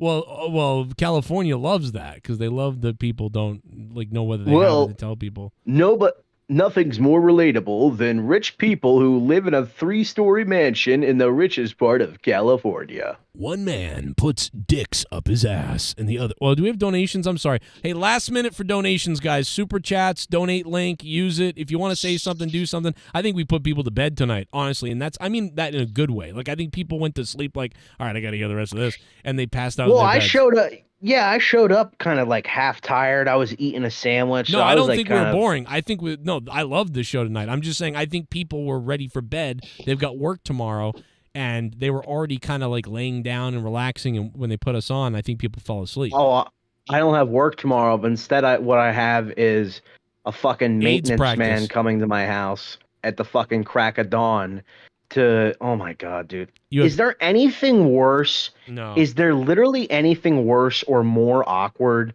than having people fixing shit in your house and you just have to now all of a sudden you can't do the stuff that you want to do in your house. Yeah. Because you're like, I don't want to disturb them. Don't want to be a bother to them. And you got to pick up after yourself for that and clean up the shit stained pants in the corner.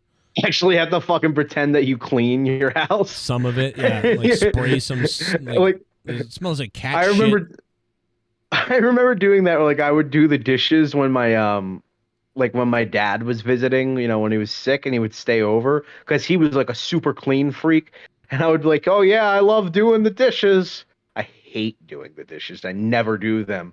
But I did the dishes when he was there, like I think more times ever in my life. Because I don't know, because I get weirded out when like people who don't usually show up to my house are there and are not only there, but are there for like a long period of time. You don't know what to like.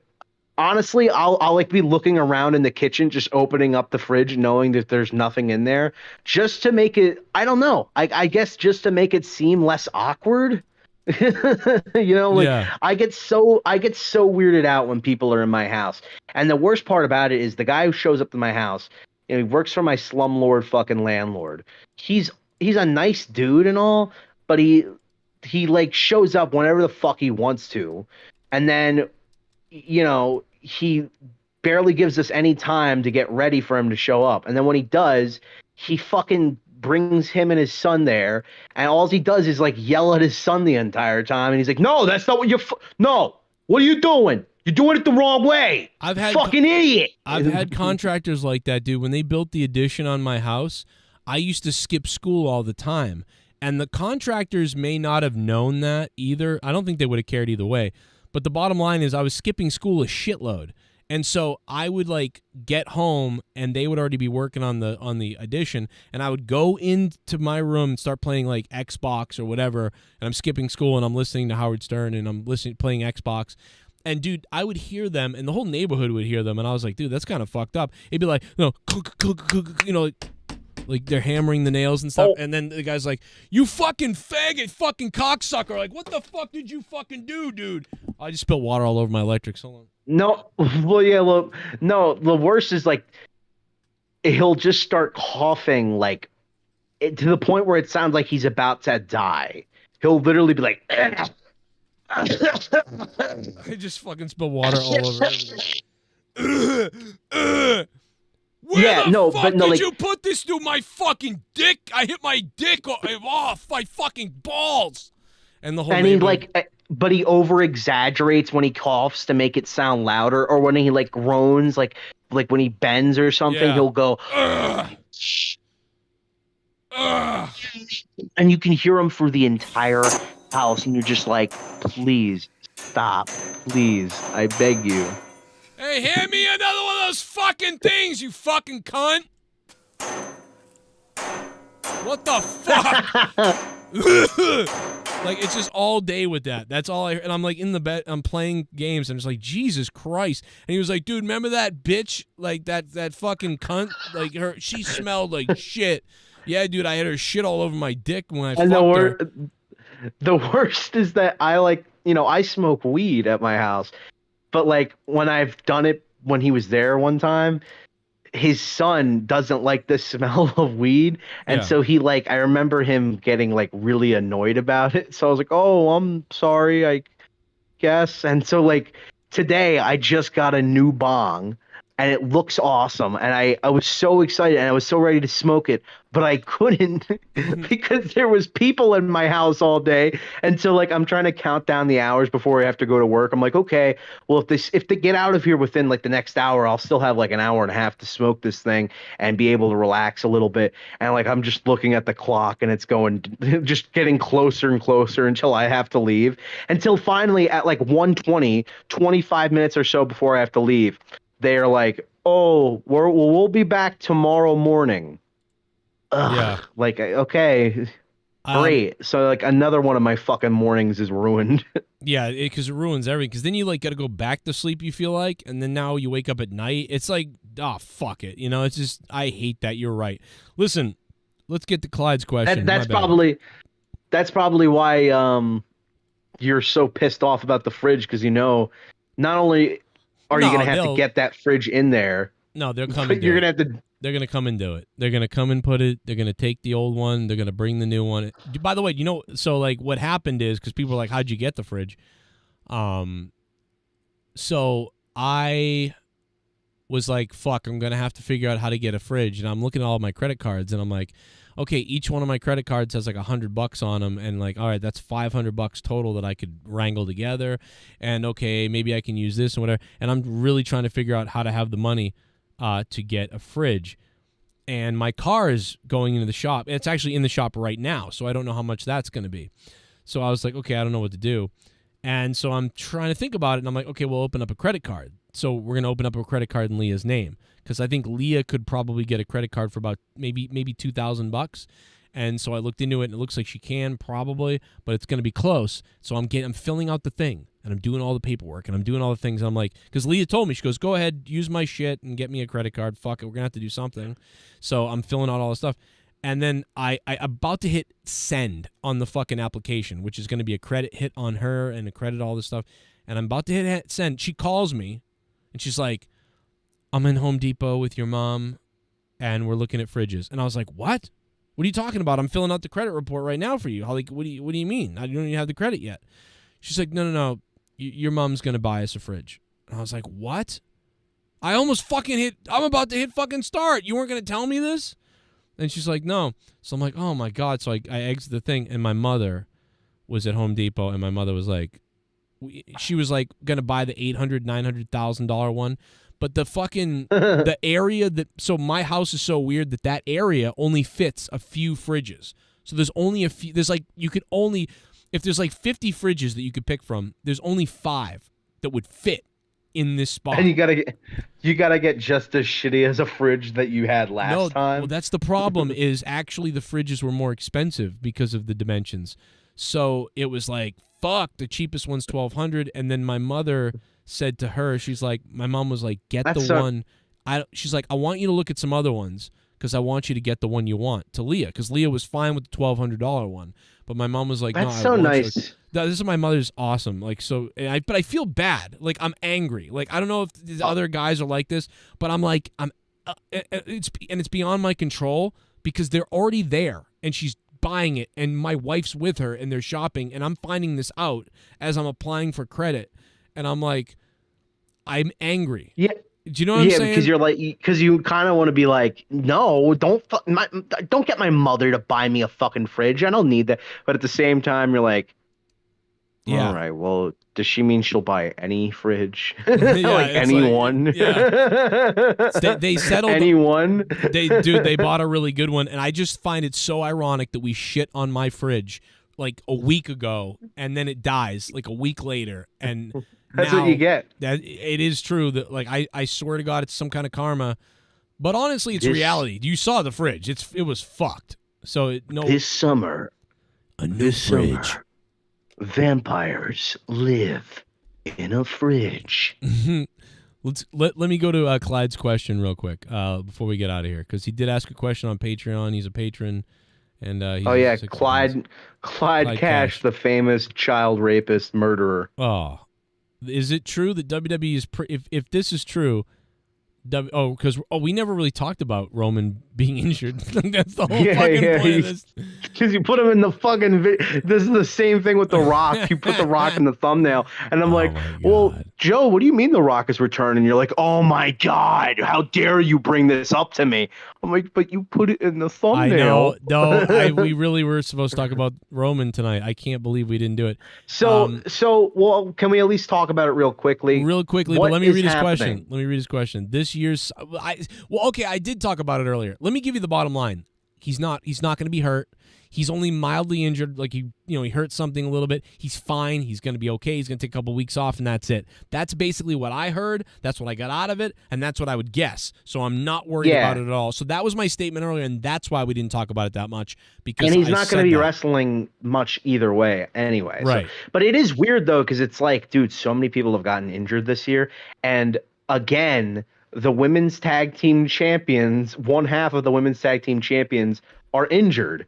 And Sonya Deville, who just recently got injured. So I guess those titles are going to be vacated again. Yep. She tore her ACL, bro. That she's going to be out like 8 months. Those championships are just straight up cursed. Like, I just retire them. Get rid of those. Because at some point, they're going to go for the entire roster. And just everybody is going to get injured or like die. If the next person who holds the title ends up like pulling a Chris Benoit, I think then we can finally retire the belts. Like, and we'll know for sure. Okay, yeah, it's cursed. This is This is pretty well. I'm not going to play that. Actually, that might be a copyright. I've had enough. We're going to get off the air. Brent Porter said current AEW versus WWE women's division. I would say that right now the women's divisions everywhere are kind of in shambles a bit. I would say WWE might be a little stronger now. They go back and forth, and AEW was doing really well for a while. But after this recent stuff in AEW and whatever's going on there, I would have to say WWE is the better women's division right now at this point. And that wasn't always the case, but it is now to me. They have a good women's division, like in terms of like having good women's wrestlers. But like right now, Rhea on Raw, she has nobody to go up against besides a bunch of people who you know are not going to take the title off of her. Mm-hmm. And then on SmackDown is where Rhea should be, because that's where all the interesting talent are. You know, where like you got the Io Skies, you got Charlotte, you got Bianca, you got Asuka. And then on Raw, it's literally just Rhea. Everybody else is like a secondary, not even like a legitimate threat. I mean, yeah, you've got Becky, but Becky's been in this feud with Trish for so long. And remember, like, months and months ago, they set up like a Becky and Rhea story, and me and you were both like, dude, I don't know what it was, but that stare down, not only was it sexy, it was like epic too. Like I wanted to see those two fight. Yeah. And they've done nothing with it because WWE just, I don't know what it is, but they just love getting into these feuds that lasts like the entire year. Like, did Trish and Becky really need to be this long and this dragged out? And you know that after their match next week, it's not going to be the end of it. Yeah. They're going to find a way to drag it on even longer. And it's like Becky has lost a lot of credibility since losing the Raw Women's title last year.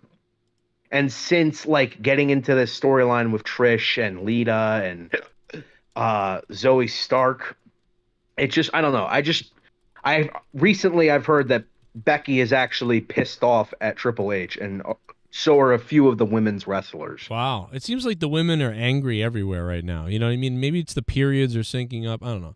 But possibly. Yeah, the women are angry everywhere. That's what I'm getting at. This Friday, periods. Period blood. Period blood happens. Wave. All right, let's get out of here. Let's go to bed, Luke.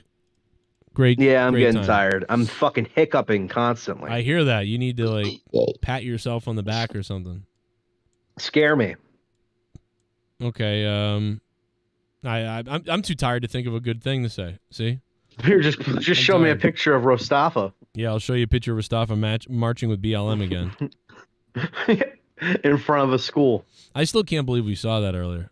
That's crazy. That may have been the greatest segment of all time. And like it never ended either. Maybe not the greatest, but it was like the longest segment ever because I thought we were done.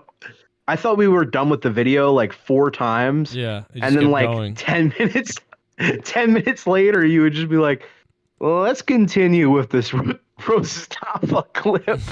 And I'm like, we're not even halfway through the video. I cannot believe what I saw. When someone sent me some of that, I mean, I've seen it before, but someone sent me a clip of it, and I was like, oh, yeah, I've seen this. This is fucking cringe.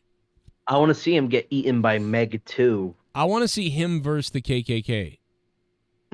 That'd be great. Are you gonna watch Meg 2? Meg 2? What's Meg 1? It's about the Megalodon, and Jason Statham fights it. Well, no, I'm not gonna do it. He fights a Megalodon on a jet ski with a samurai sword. Really? Yeah. That's what I've seen in the trailer of Meg 2. I'm so out on dinosaurs at this point. I hope they all die. I'm glad they're dead. I wish they I wish they never died.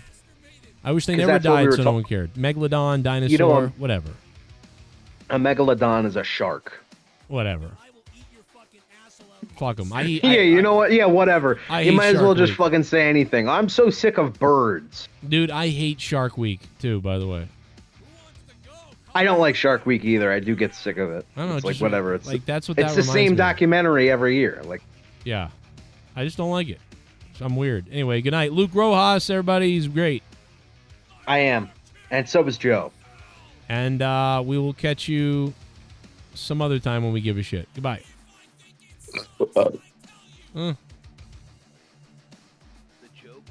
All right. Good night, everybody. I hope you enjoyed the show. I want to thank the Ghost from the Coast for dropping 150, which made me want to do the show for like 3 hours. And we did. We did like over 3 hours here. Damn, just me and Luke, too. That was me and Luke for, what, 4 hours? 3 hours. 3 hours of just me and Luke. Can you handle it? Becky beats Trish, and then she moves to feud with Shayna. The end goal should be Zoe versus Trish. Becky doesn't need to be elevated. Probably right, Tyrion. Probably true. Everybody, thank you, man. I hope you guys can click that like button, leave comments on all my videos. If you can donate anywhere, please do. Thank you. And really thank you to Ghost from the Coast tonight for basically sponsoring this entire stream. I'll tell you what, if we didn't have that drop, I don't know where we'd be at. Thank you for Assaulted Chinese Man, Mastro's World, Luke's Dirty Farm, Will Tactics, Mr. Pico Boulevard, Allison Tuckwab, who all donated tonight live during the stream, and also to all the new patrons that we shouted out tonight as well. We had quite a few new ones. Man, especially someone going to the $50 spot. That was crazy. And that being said, real quick, I did just want to throw up the Ghost from the Coast is the top patron right now. Top of all time is Sith Negan. And, of course, everybody on your screen now, John Wood, Brian Jardine, Alan Stober, Snarkbait, Colonel Starters, Dion Edwards, Stevie O, James Begg, Sith Negan, Nikki J. the Weed God, Drew Bar 100, Matt Rossmeyer, and Alex O'Donnell. Man, thank you guys for going above and beyond. And, of course, to the new patrons who just jumped on the Patreon or just re-upped to their Patreon pledge. You get access to hundreds of episodes of Corrupted Podcast and all kinds of other podcasts that are all on Patreon, not heard on YouTube. So thank you to Brandon, $50 patron. Brandon, thank you so much, dude. He's one of our newest producers. And Clyde Cash in the $10 VIP spot. And, of course, Louis Urdaneta, Joe Bishop. Joe Bishop is back in the $5 spot. Thank you to Joe. And thank you guys all for supporting the channel like you guys have been. And we'll catch you tomorrow.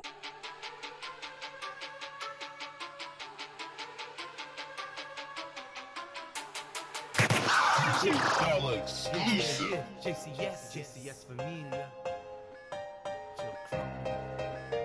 Monetize this. Elite for me. Out of nowhere. Stop. Throw down. Let's get out of nowhere. JCS for me. Exclusive.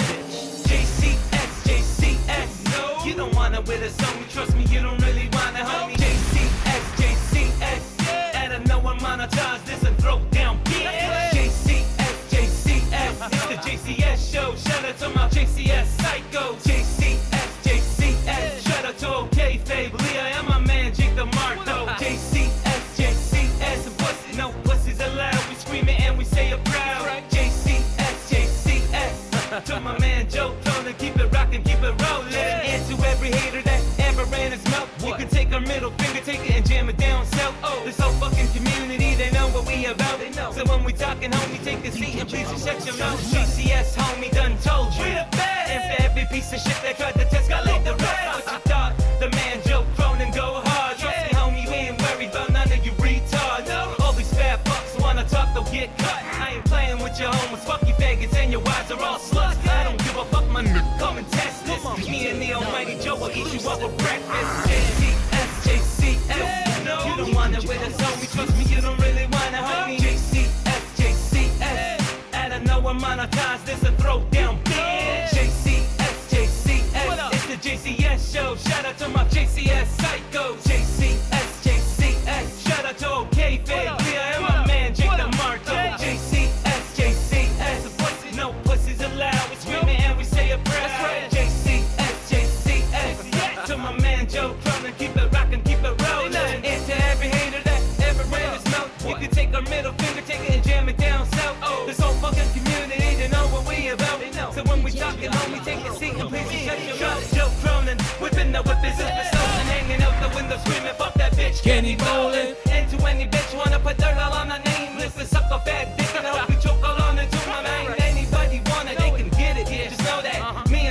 fuck you up, say cheese. Roll that. Ride around strapped like some lunatics. Roll that. And we don't give a fuck about your ass, nigga. Roll that. JCS, JCS. We the best, motherfucker. Who the fuck you tryna test, huh? JCS, JCS. Bitch, all these punks playing checkers while we're playing chess. JCS, JCS. Fuck around, get bodied, and lay that on your deck. JCS, JCS. It's that stop, motherfucker. I'm a JCS vet.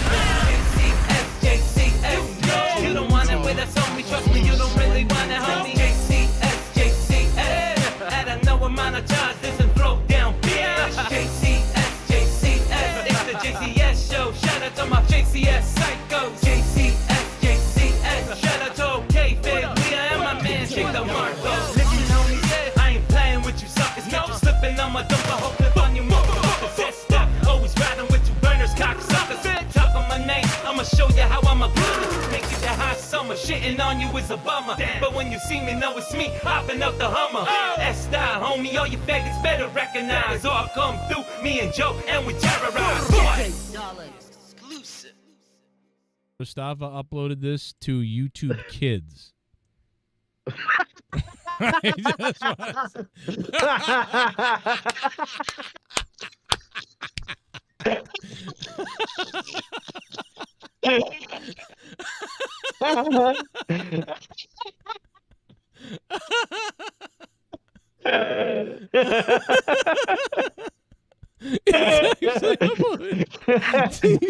what I said.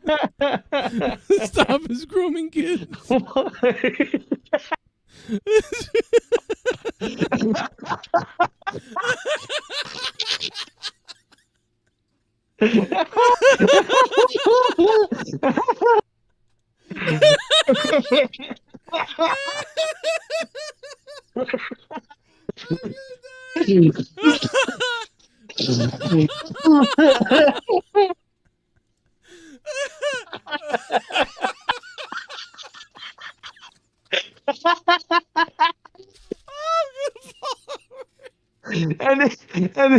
then you see a picture.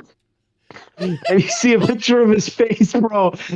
And you see the kids tab. He literally looks like the type of person. Shit bum. Crack groom Pipe Shadow children. Movement by Killer Clyde Cash. Oh my god, I'm gonna fucking pass Oh my god. Oh my god, my son. Oh my god, bro. Oh my god.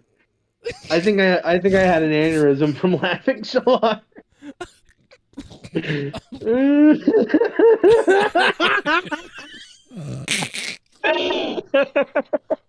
Just bring up a photo of Mustafa real quick. And then put him next to a child's drawing. No, a child like. No, so like a kid is because he's